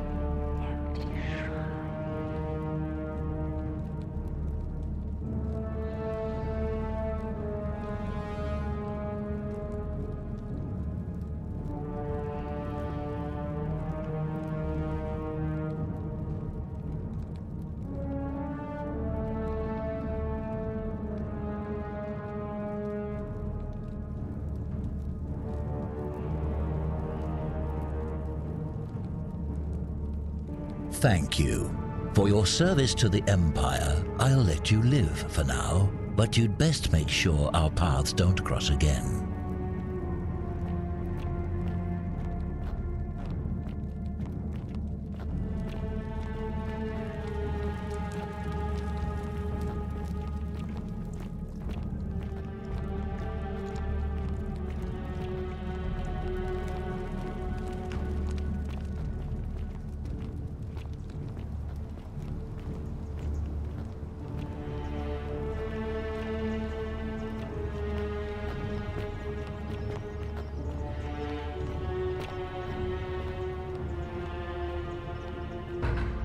Curse you, cultist.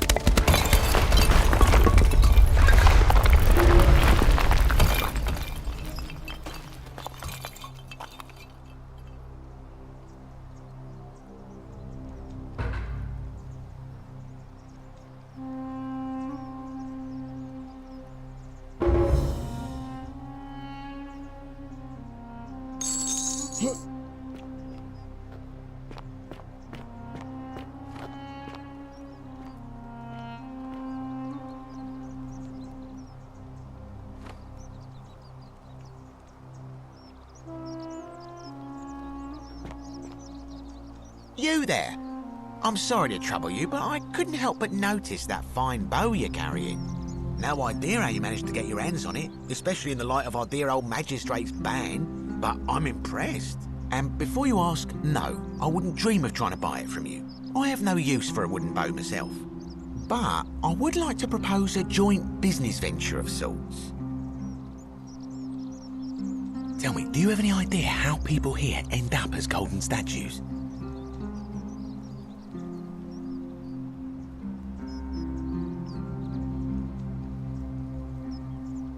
And here I was thinking I was the only one to figure it out. In any case, supposedly one or two of those arrows is enough to turn a full-grown man into gold. Now, of course, that is a travesty, a terrible, horrible waste of human life which has to be stopped. And yet, on the other hand, I can't help but think of a tale told by that Greek fella Aesop, the goose that laid the golden egg. With the ability to transmute organic matter into gold, one could create infinite wealth. Use your imagination. Golden animals, insects, trees and plants. The Midas touch without the drawbacks. We are talking riches beyond imagining. And even if we were to split all those riches between the two of us, half of infinite wealth is still infinite. Interested?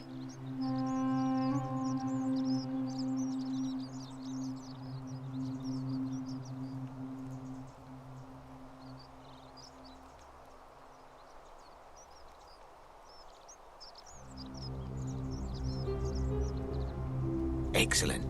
So the first question is, how do we get our hands on one of those golden bows? Now, I have a plan, but first, tell me, are you familiar with the story of the goddess Diana? Good. Then none of this should be a surprise to you. Diana is our goddess of the hunt, the moon, and the underworld, depending on who you ask. The one thing priests and poets agree on is that she carried with her a golden bow and a quiver of golden arrows. And it just so happens that there is a shrine of Diana in this very forum, with a prominent statue of the goddess herself.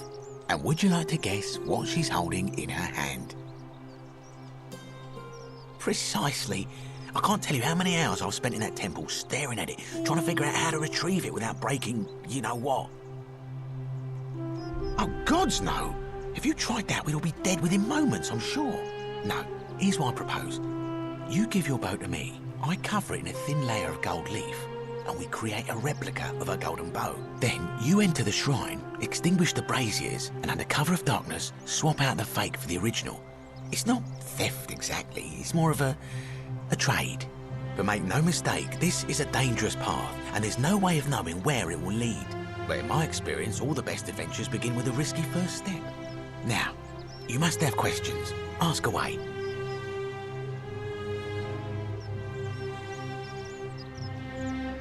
I'm more of an ideas man, whereas you're obviously the more resourceful and heroic type. I have complete confidence in you. When Prometheus stole fire from the gods and became a hero to all mankind, do you think he was worried about the danger?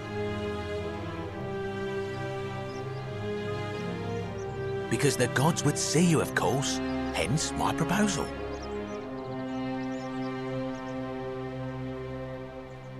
So, are you in, partner? Wonderful. Now, if you'll hand over your bow, I can get started applying a layer of gold leaf. This is a quality weapon. Now, bear with me for a moment. And here we are, a gold leaf bow.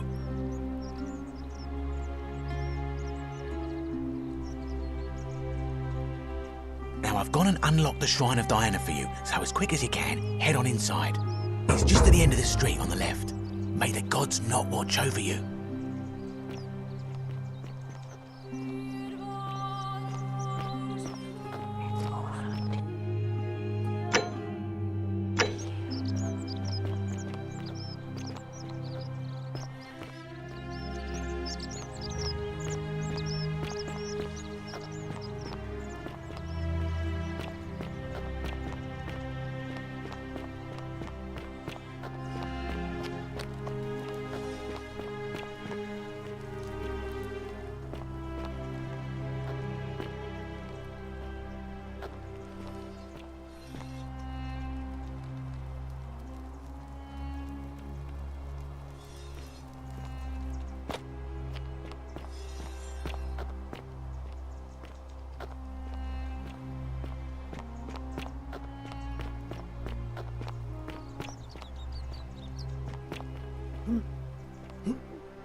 How'd you do?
Is that you, partner?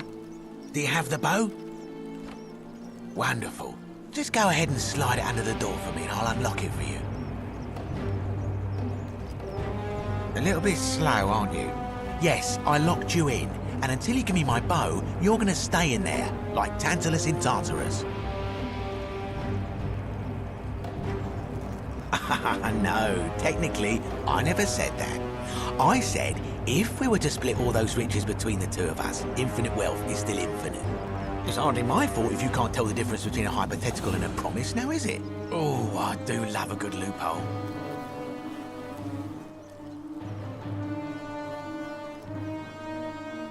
You're just gonna have to take your chances, I'm afraid. The bow, now. And don't even think about giving me the fake one. I'll recognise my own handiwork.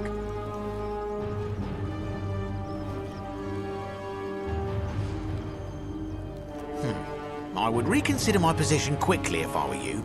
I'm not sure if you noticed, but you're stuck in there with a hornet's nest, and they can be rather aggressive toward intruders. You know, some say it takes 27 hornet stings to kill a man, but I always wondered how anyone could have known that. Let's find out if they were right, shall we?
My beloved Galatea, I write this so that one day, when we're finally together, you will understand what I've done and why I had to do it. The others will call me mad or a monster, but I don't care what they think. Everything I'm doing here, I'm doing for you. I'll start at the beginning. Soon after my arrival here, as I walked down a corridor lined with golden statues, I thought I heard a whisper behind me. A rasp of air, as if vocal cords of metal strained to say a word or two. I tried to dismiss the idea, tried to concentrate on my work as the city's medic, but that tortured whisper haunted me. Weeks later, in the hallway to the bathhouse, I heard it again and found myself drawn to the statue of a Roman woman wearing a stola. Her face was contorted with anguish and fear, and disturbingly, it was as if she was looking right at me. As I walked past her, I heard that strained whisper again, and turning back, I discovered that even though I had moved, she was still looking right into my soul.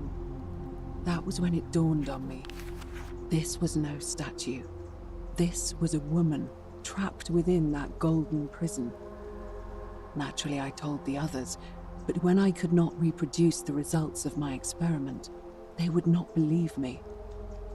But from that moment on, I knew the full horror of this place. Immobilized within these statues are living human beings. It was that day, my love, that my heart broke.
You're not supposed to be here.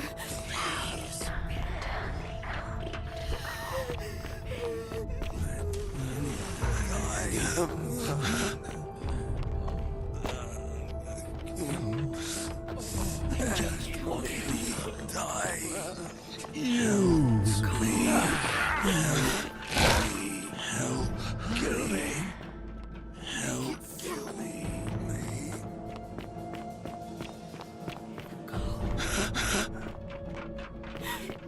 You. It hurts. Please me. Help me.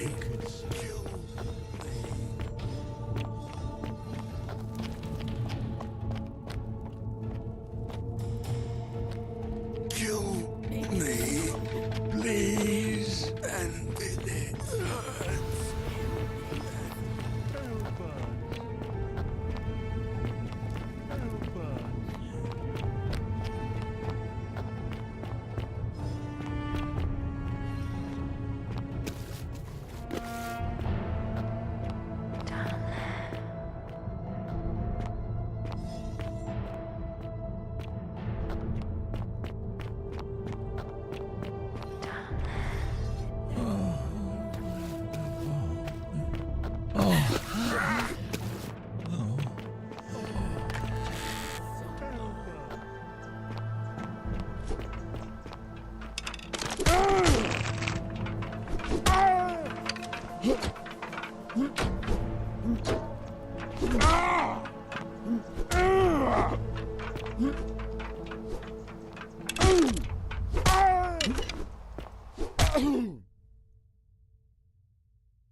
My beloved Galatea, after I learned the terrible truth about the golden statues, I wandered the city as if in a nightmare. What must life be like for these poor souls, entombed in gold, but kept alive somehow? Trapped in their own personal Tartarus, consigned to eternal torment, too horrific for any sane mind to comprehend. I tried to offer them what small mercies I could. I began to talk to them, to keep them company. I'd imagine backstories for them, give them names, and tell them of the world, of the histories and stories I'd learned as a child. As the others became more concerned by my charity, I sought solitude from them, preferring the company of my tormented charges. Discovering a way into the abandoned palace, I began to spend my days walking its halls and sharing with its occupants ancient tales, my mind turning to those of Apollo and Daphne, Perseus and Medusa, and Pygmalion and Galatea. Pygmalion, the sculptor who fell in love with a beautiful statue, and who, praying to Aphrodite for aid, discovered that his beloved Galatea had come to life. It was then that I heard you whisper to me, Galatea. Forgive me. I know that is not your real name, just one I have borrowed from a story. But when I turned to look at you, I saw the most exquisitely beautiful woman I have ever known. Your face, forever frozen in a look of haunting sadness. Our meeting gave me new purpose, to free you from your golden prison, so that I might one day hear you speak, not just whisper your true name to me. So I gathered tools for the long and difficult task ahead, barred the doors to this place, and set to work.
You help us.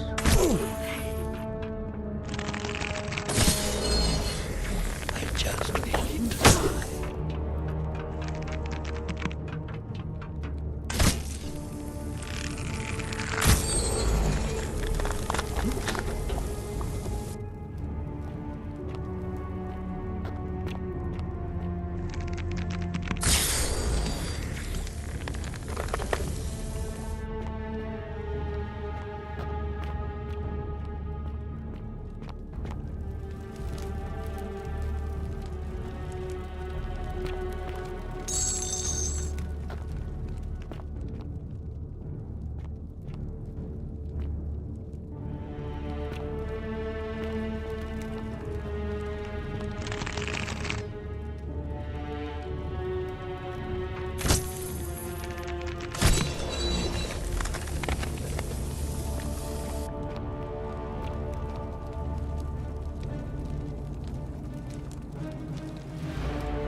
My beloved Galatea, my attempts at freeing these souls from their golden prisons have not been going to plan. My first charge was a Greek woman who I called Iodame after the Athenian turned to stone by Medusa. Drilling through the gold that encased her, I was vindicated by the discovery that beneath half an inch of gold, which is so rigid it must be some kind of alloy, was living flesh. Unfortunately, this golden alloy seems to have fused with her skin, so removing it exposed the sinew and muscle beneath and appeared to cause her great pain. At first, I braced myself, expecting that inflicting such pain would break the golden rule, and yet, somehow, it did not. It seems whichever god is responsible for imprisoning these poor souls does not care about their suffering at all. They are forsaken. Undeterred, I pressed on, working late into the night, attempting to remove the golden layer that encased her as delicately as I could. Eventually, I was able to free most of her body, but when I released her from her restraints, her first act was to lunge for my throat, clawing at me with all her strength and those sharp metal talons. This was my thanks for trying to save her. Whatever possessed Iodame to attack, she was clearly not a suitable subject for my experiment, and I was forced to lock her inside an isolated wing of the palace and bar the door. As I continued working on others, I could hear her flailing and launching herself at the other side endlessly. Regrettably, my other experiments bore similar results, and after relocating a few times, most of the palace is now too dangerous to work in. Still, as much as my heart aches to know that you're suffering, I cannot risk attempting to ungild you yet. Not until I have perfected a method that will bring you back to me, whole in both mind and body, and ensuring your humanity is preserved. I promise you this. One day we will be together, even if I have to free every last statue in this God's forsaken place.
And you must be the wretched snake who broke into my palace and disturbed my experiments.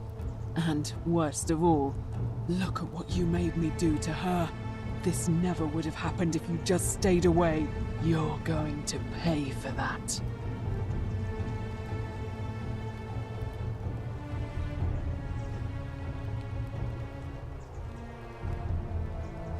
And you think I care about that?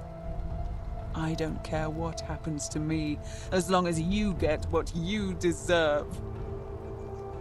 Liar! I locked and barred the gate. I left a message warning you all to leave me alone. I just wanted to do my experiments in peace, for her. And now look at her. You made me turn the most beautiful woman I've ever seen into this. Look at her. She's in agony. All I wanted was to spend my last moments with her, to see her beautiful face, to hear her speak freely, instead of in those cryptic whispers. But as soon as I began my work, she stopped whispering to me. And now I discover she started whispering to you instead. What's so special about you?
What do you mean, the same voice?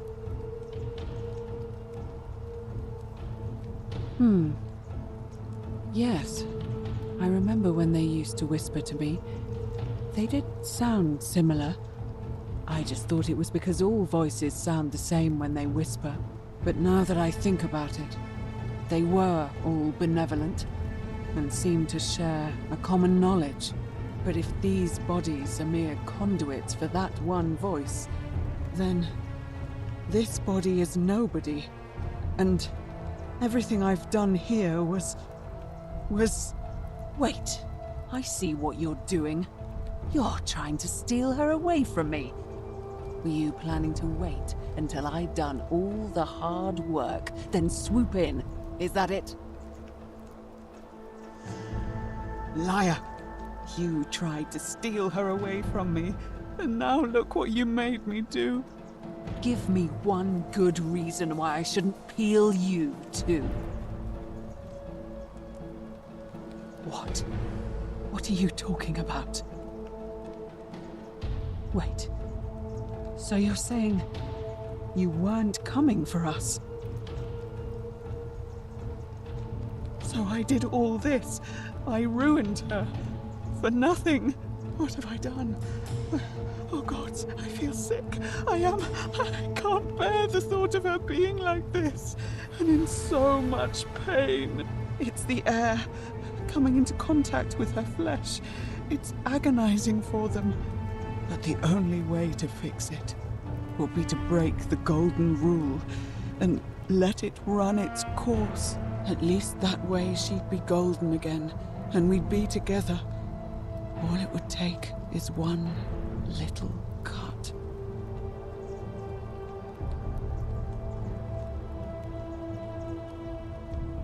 It's too late. There's nothing you can do. I have to do this. I'm sorry. What? How? Really? I'm not sure I believe you. But if you can undo this mess, I'll tell you what you need to know. But if you're lying to me, I'll break the golden rule and kill you and everyone else in this city. Understood?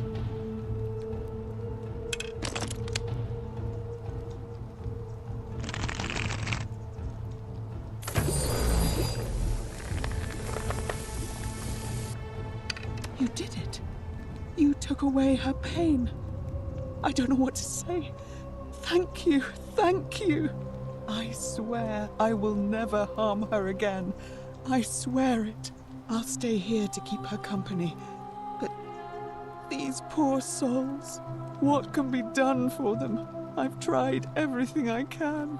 I fear the only one capable of releasing them properly is whichever god doomed them in the first place. In any case, I must honor our bargain. The treatment for rheumatism is willow bark. I believe there's a pot of it already in the Shrine of Apollo. Now, please leave. The door here leads out onto the palace balcony. You should be able to make your way down from there. Go, and never return.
What?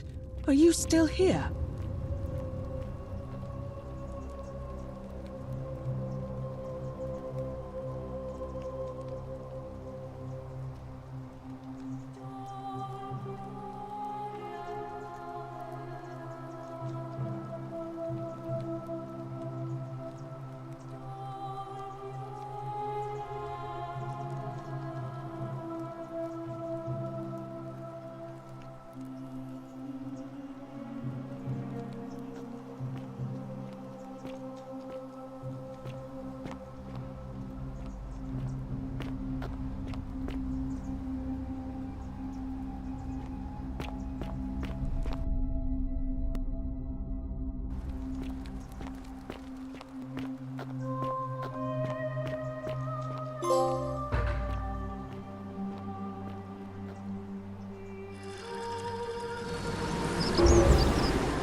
Ave. A new face. Ave, and may Vesta watch over you. I'm Equitia. To what do I owe the pleasure of this visit?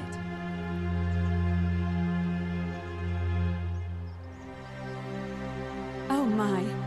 I take it people are quite direct where you're from. I suppose it's quite charming in its own way. Usually, however, you wouldn't simply march up to a Vestal priestess and without due formality or courtesy ask, "What is your story?"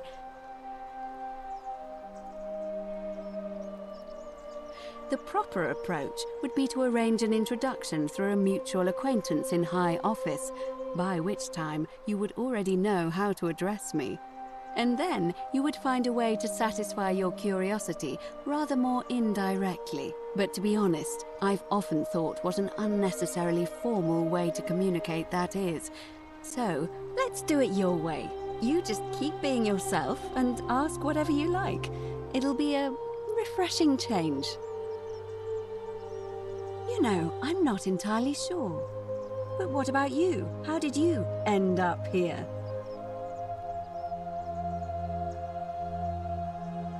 Karen, you say?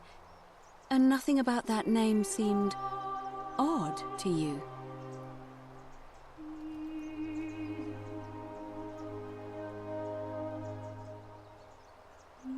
Older. I see. I wonder if... No.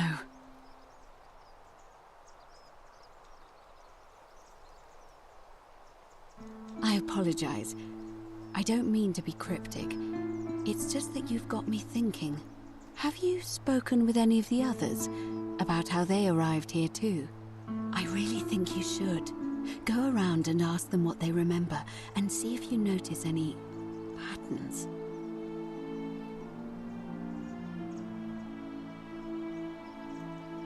Good. Thank you. But please be careful. I just don't want to see what happened to Livia happen to you too.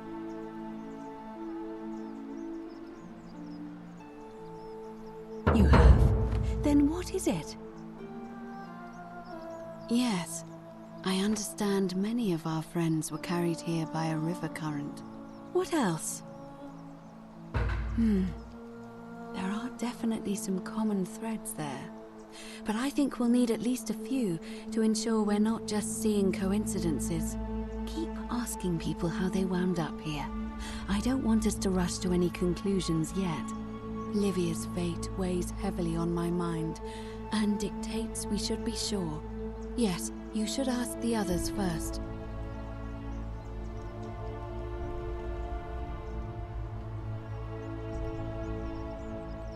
I don't, I'm afraid. It seems to me we're exiled here until the gods judge us, one way or another.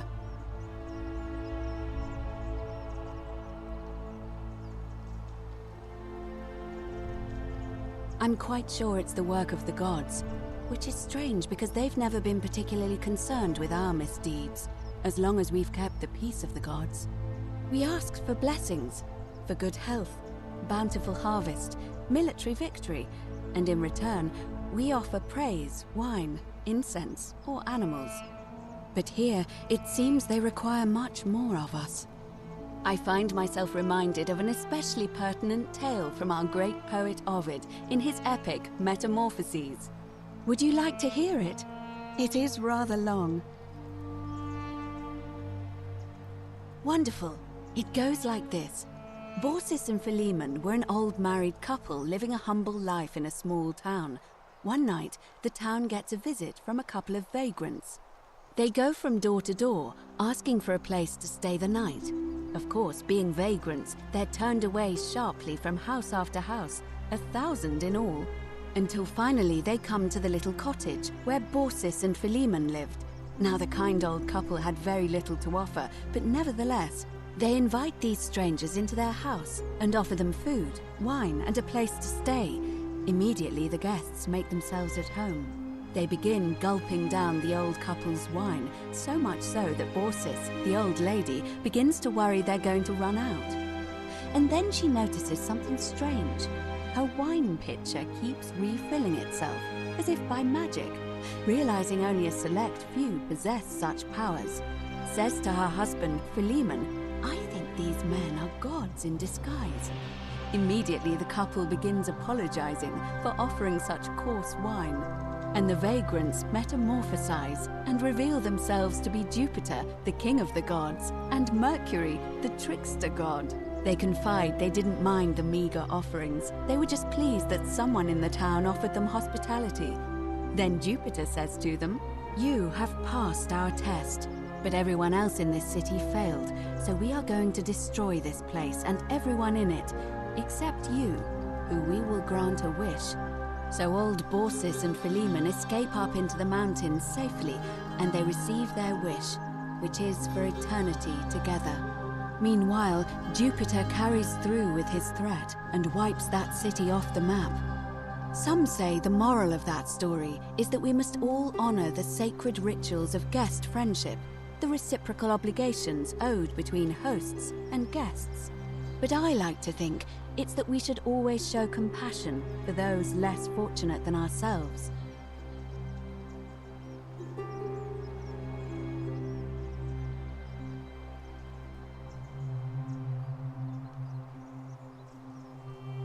A cynic philosopher might take that view, but it's not entirely invalid, I suppose. It must be completed by dusk, just the same as any other official business. It'll be between Sentius, the incumbent, and Malleolus, the challenger. Why do you ask? All of the male citizens who are willing and able to attend, unless they're running, of course. Well, you're not a citizen yet, so no, I'm afraid not. But if it's any consolation, there are other ways to influence the outcome of an election. By using whatever gifts the gods gave you. Nothing untoward, of course. I'm responsible for announcing it and making sure the procedures are followed. You can, assuming they're eligible and willing to accept the nomination. As I said, I'm planning to hold it before dusk, but I suppose I could hold it sooner, if there's a good reason. As you wish. Certainly.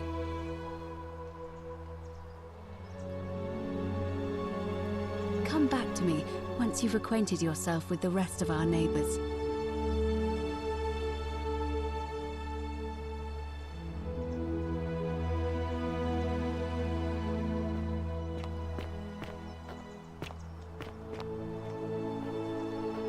Welcome.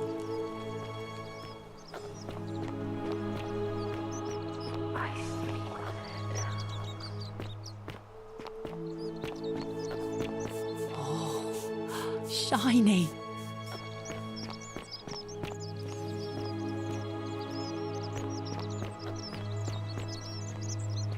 Sometimes I stare at the great temple on the bluff, and I think, Greetings and salutations.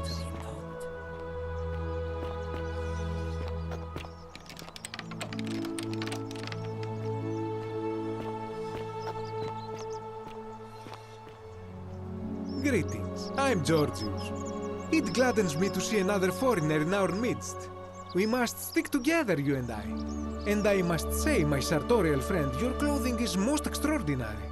Leather boots in place of sandals, trousers with precise stitching, and such a curious design. I have traveled distant trade routes from the markets of Damascus to the farms of India, and never have I seen anyone dressed quite like you. Tell me, I must know, from which exotic part of the world do you hail?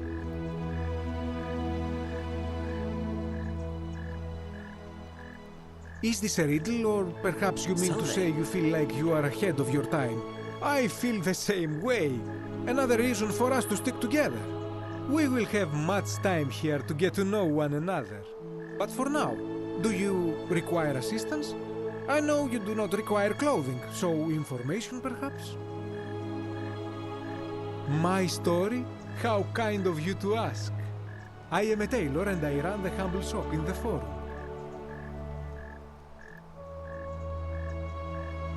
You mean to say, with all the turmoil and terror of the Golden Rule and so few customers, why bother setting shop at all?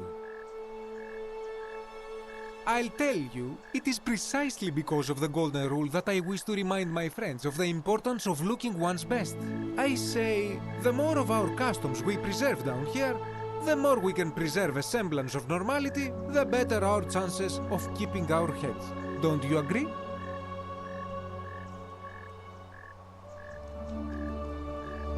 Oh, and there is another reason too. If we all end up as golden statues for future generations to marvel at, I don't know about you, but I would like to look my best. A good question. A very good question indeed. And I would be happy to tell you if only I could remember it clearly myself. I remember I had just been to Rome to sell an extraordinary selection of wares, and drowning in coin, I decided to celebrate my success. I rented a prestigious villa by the Tiber, invited over a few select friends, and we began making our way through some of the most exquisite wine money could buy. Quite a lot of it, in fact. Now, I have had visions and awoken in strange places before. I have even found myself naked in the desert sands more than once, but none of that compares to this. This time, I remember people screaming, then falling into a void as empty as time before creation, gasping for air, and then nothing. When I regained my faculties, I was lying naked by the banks of the Tiber, gods know how many miles from my villa.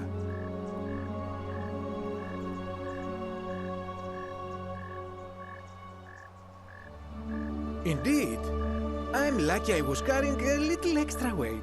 I believe it kept me afloat. In any case, it seems I'd been rescued and resuscitated by a benevolent stranger. I went to find firewood for his campfire, stumbled across a cave, and discovered that trapdoor temple. And here I am.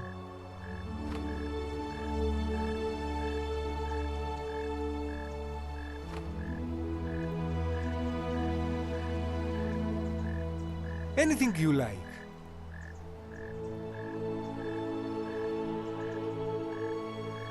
Shh!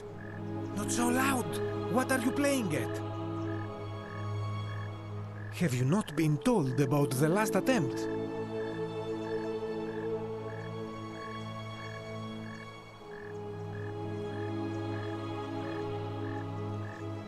Oh, then I suppose this duty falls to me. Ah, it is a long story.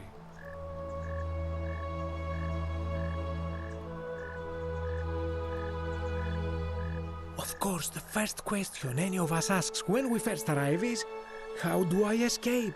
It is only natural after all. And scaling the chasm wall is out of the question, for it is simply too steep and too far. But as they say, if the wind fails, use the oars. And here the second option is to leave the way we came in, through the shaft above the bathhouse. See, the shaft is quite high, but if one gathered up enough wood, one could make a series of ladders and climb one's way out. I admire your enthusiasm, my friend, but please allow me to explain why this is inadvisable. There was an attempt, made by resourceful fellows who lived here some years ago. They even decided to keep records of their escape attempt for posterity. Unfortunately, as soon as they began to carry the first ladder down the hallway, they heard a godlike voice shake the entire city, and that, tragically, is where their tale ends. So it seems that to merely attempt escape is to invite the wrath of whichever god oversees this place, and so I say it is best to not even discuss it aloud. Ah, yes. The many shall suffer for the sins of the one.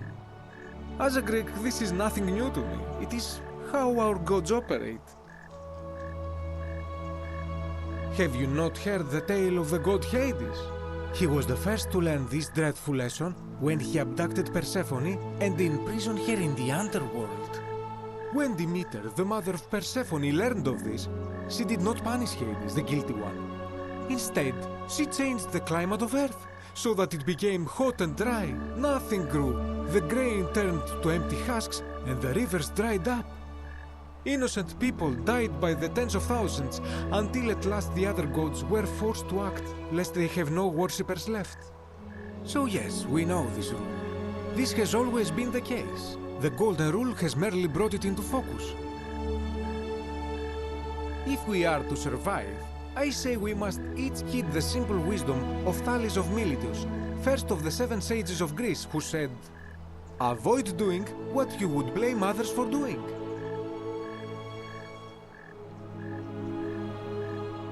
It does, doesn't it? But it is not enough for us to do this alone. For even if 99% of us adopt this principle, that will never be enough. Sadly, no matter how well we protect ourselves, the life's work of many good people can be undone in the blink of an eye by a single selfish act. Ah, the voice of experience. I am sorry for your loss, my friend. But on a lighter note, I will say one thing for the Golden Rule. For all their grim and haunting poses, these golden statues do make magnificent models for my clothing, do they not?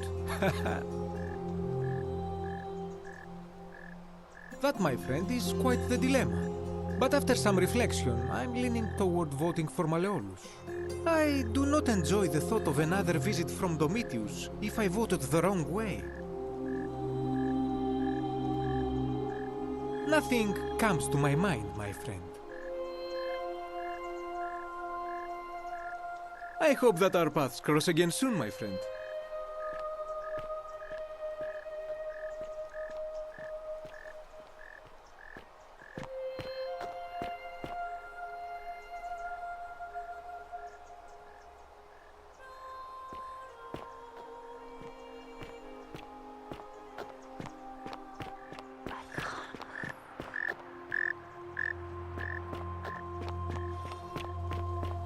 Ave.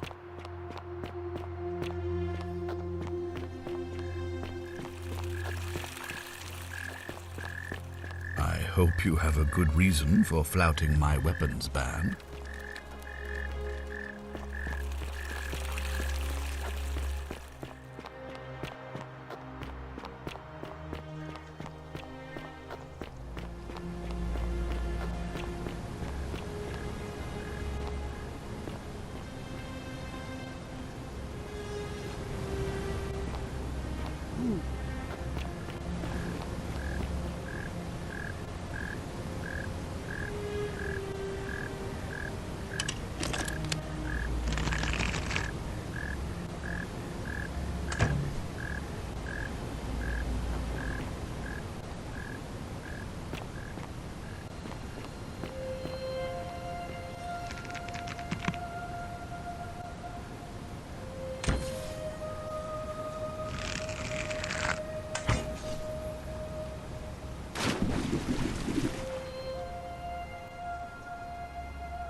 Why are you still here?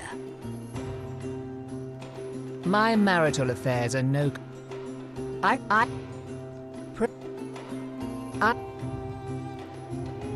Get out before I have Domitius throw you out.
Candidates are Sextus Sentius Imperiosus and Marcus Malleolus Gurges. As agreed, we shall dispense with ballots and candidates will abstain from voting. Let's make this quick. As I say your name, call your vote. I'll start with you, Horatius. Sentius, of course. Georgius. Malleolus. Dacius. Malleolus. Galerius. I abstain. I'm just here to observe. Virgil. Malleolus. Rufius. Malleolus. And finally, Domitius. Malleolus. Who else? Citizens, you have made your decision. Your new magistrate is Marcus Malleolus Gurges. Hail, Magistrate Malleolus. I said, hail, Magistrate Malleolus. That's more like it. Thank you. Thank you. I am delighted and deeply honored to have been elected your magistrate. And now, I make this solemn promise to you, good citizens. Under my leadership, you will finally enjoy the freedom you deserve. No more shall you walk on eggshells, fearing simply to live and breathe, because the tyrant Sentius told you it was forbidden. For my first act as magistrate, I hereby announce a day of celebration to mark the end of an era. The myth of the Golden Rule is no more. The Golden Rule is real, you idiot. For his attempt to deceive us all, Sentius is hereby found guilty of treason against the Empire. What? I have committed no crimes. This is madness. His sentence: to fight for his life in gladiatorial combat against Domitius. Here and now for your entertainment. You have no idea what you're doing. You're going to get us all killed. Wait, I exercise my right as a Vestal priestess to pardon him. I will not allow you to do this. You're showing your true colors now, priestess. Your corruption sickens me. Domitius, ignore her. Proceed. This is insanity. You'll doom us all. Lies! It is time the Golden Rule was exposed for what it is. A children's fable, exploited by a treacherous leader to instill fear in all of us. This is why he's in his gladiator gear. They've been planning this all along. Shut up, all of you. The magistrate has spoken. I'm going to enjoy killing you, old man. The many shall suffer for the sins of the one. Everybody hide! Everybody run! Finish the job. Go on.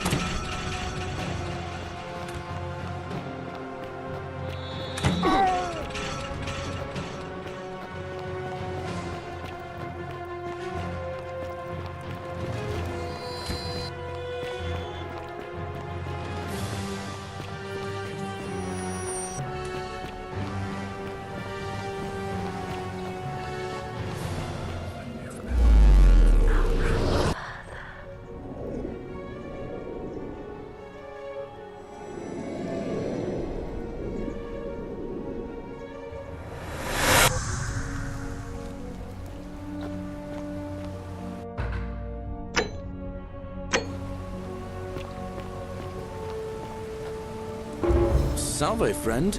Mind telling me who you are and what you're doing with that bow on your back? All right then. I'll get out of your way. Ah, it's you again.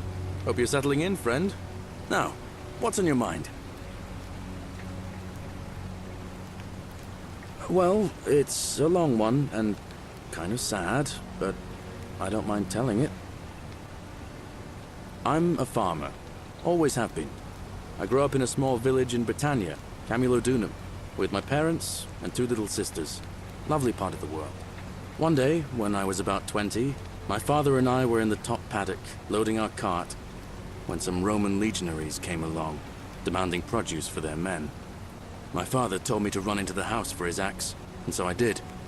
Sprinted so fast I almost threw up, but by the time I got back, he was bleeding out on the ground, and our cart was empty. That was my first encounter with the Legions. My mother died of a broken heart soon after, and things went downhill from there. I took over the farmstead, but I was young, and it was a struggle. More raiding started before too long.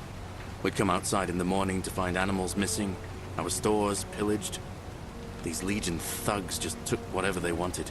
One night, when my sisters and I had nothing left to steal, there was a knock at the door. I knew who they were, and what they wanted. I got my father's old axe, pulled the door open real quick, and before that soldier knew it, split his face right down the middle. But there were more of them. I never saw how many, because the next thing I knew, I was waking up with a mouth full of dirt and lungs full of smoke. My home was reduced to ash. My sisters, dead. And they left me alive to see what they'd done. Still burns whenever I think about it.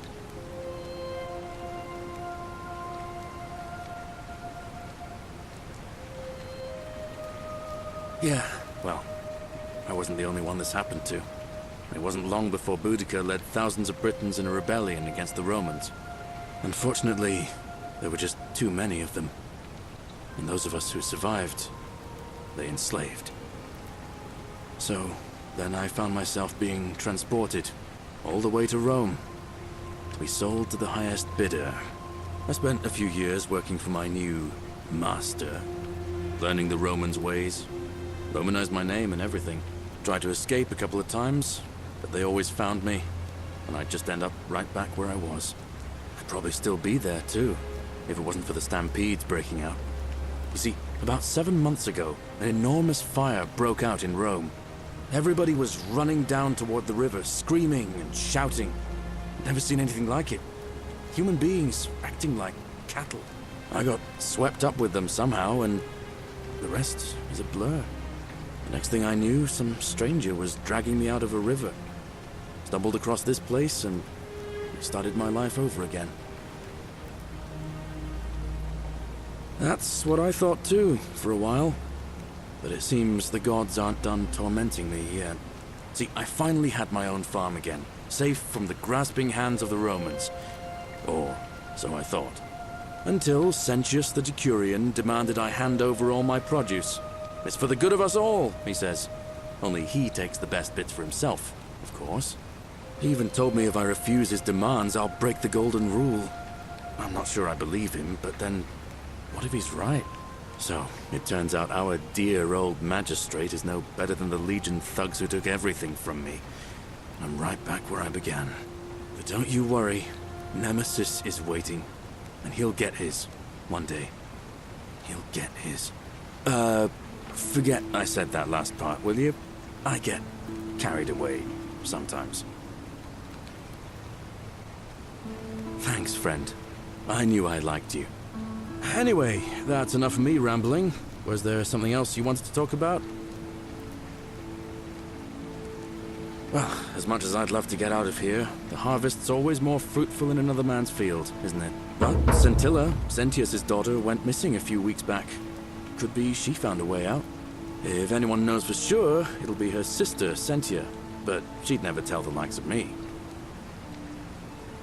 Oh, I don't give it much thought these days. I mean, everybody here's got their own view about what we need to do to survive. But I say, let's spend less time arguing about what it means to be good and just get on with it, you know? I can't see how I could vote for either candidate. I don't like Sentius much, but Malleolus is almost as bad. Even I could do a better job. Me, a farmer. And I've never given a speech or put on a toga in my life. All right, see you around. Ah, it's you again. Now. Oh.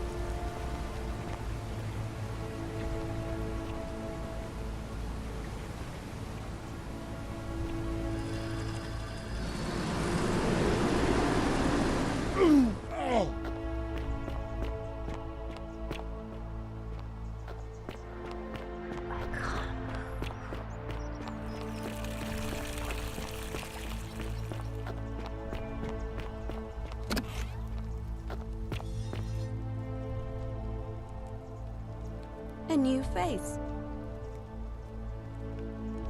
Interesting.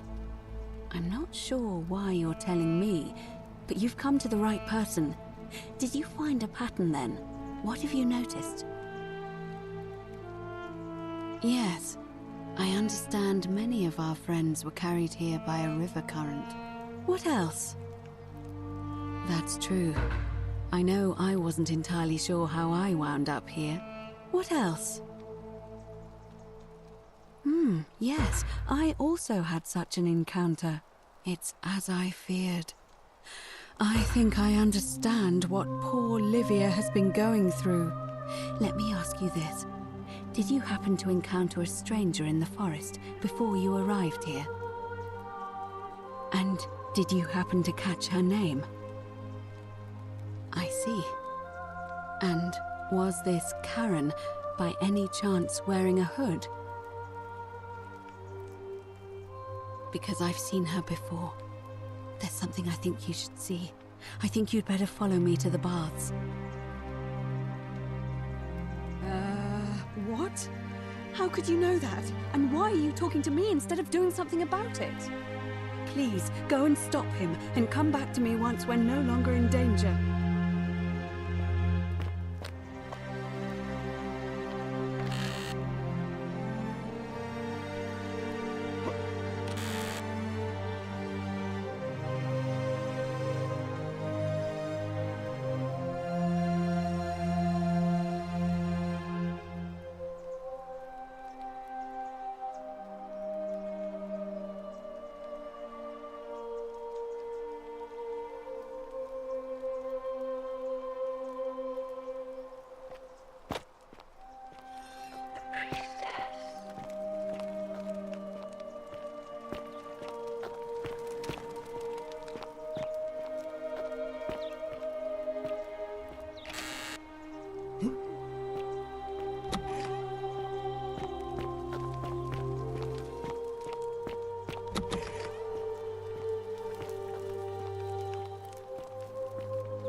Hey, you're not thinking about going into the cistern, are you?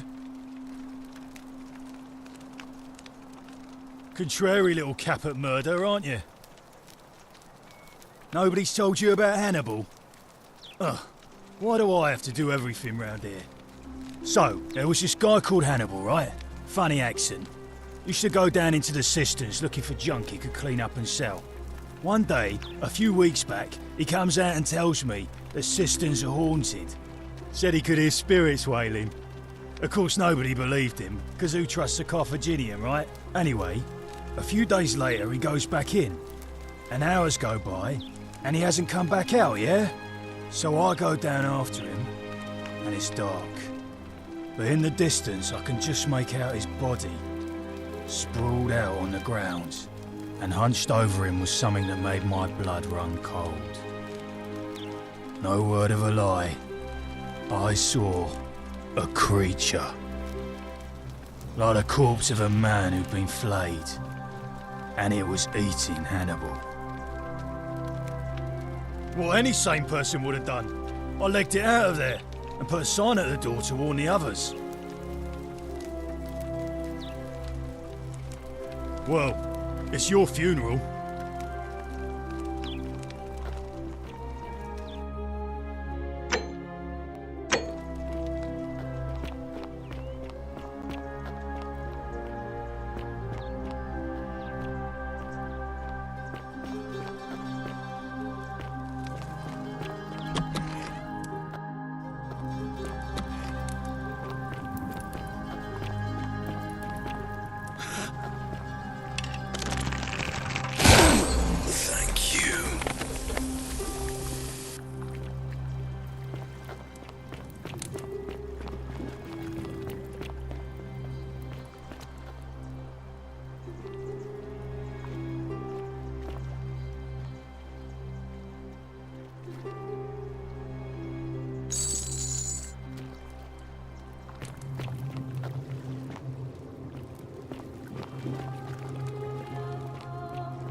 Malleolus isn't receiving visitors at the moment. It'd be... Whatever. Hey, Horatius.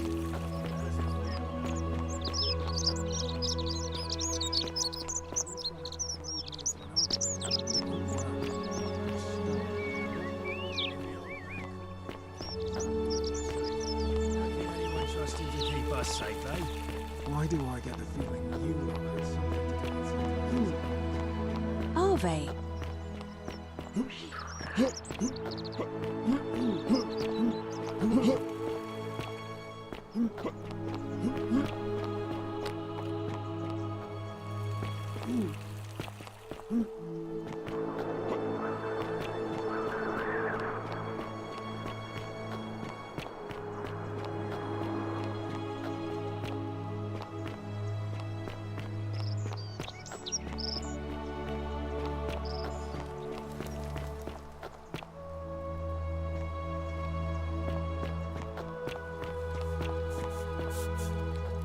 Salve, friend. I'm Octavia. Welcome to life under the gold... All right, well, it was lovely to meet you. I look forward to getting to know you better over the coming months. And if you ever... I can't believe this is how it ends. Oh, no. No. No, no, no, no, no. Ulpius, what are you doing? Get... That's the... What? Why do you... Please... I'm sorry. Please, help him.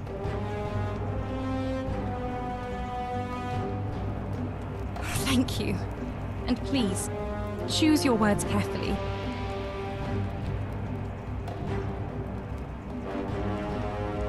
You know about that? How is that possible? I mean, I've never mentioned it to anyone. Well, if you say so. You don't understand. I don't want to hurt anyone. I just want it all to be over. It's too late for that. Yulia and I made a pact, and she's already swallowed hemlock this morning. If I backed out now, I'd be betraying her. I can't do that. No. No. Time's up. I'm out. Wherever you are, Scintilla, my love, I'm sorry. Ulpius, no!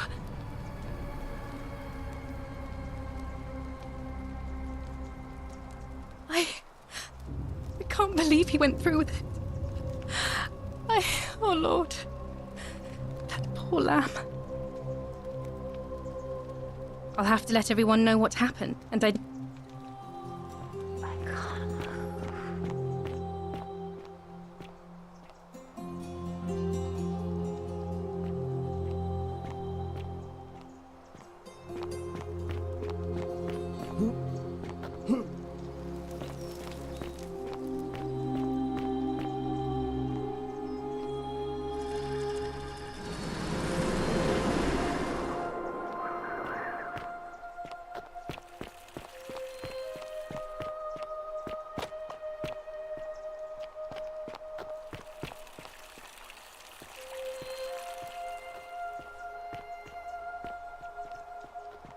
Today is a sad day.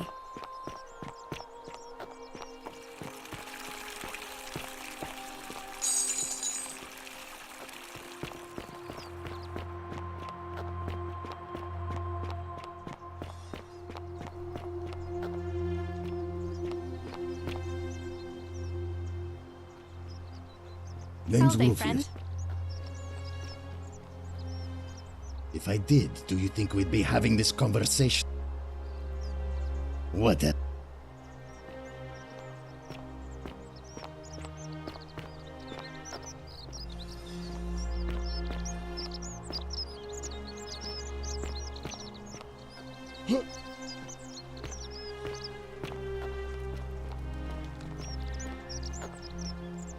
Hey, Virgil, how much would you want to make me a bow? For the last time, Dacius, I'm not making you a bow.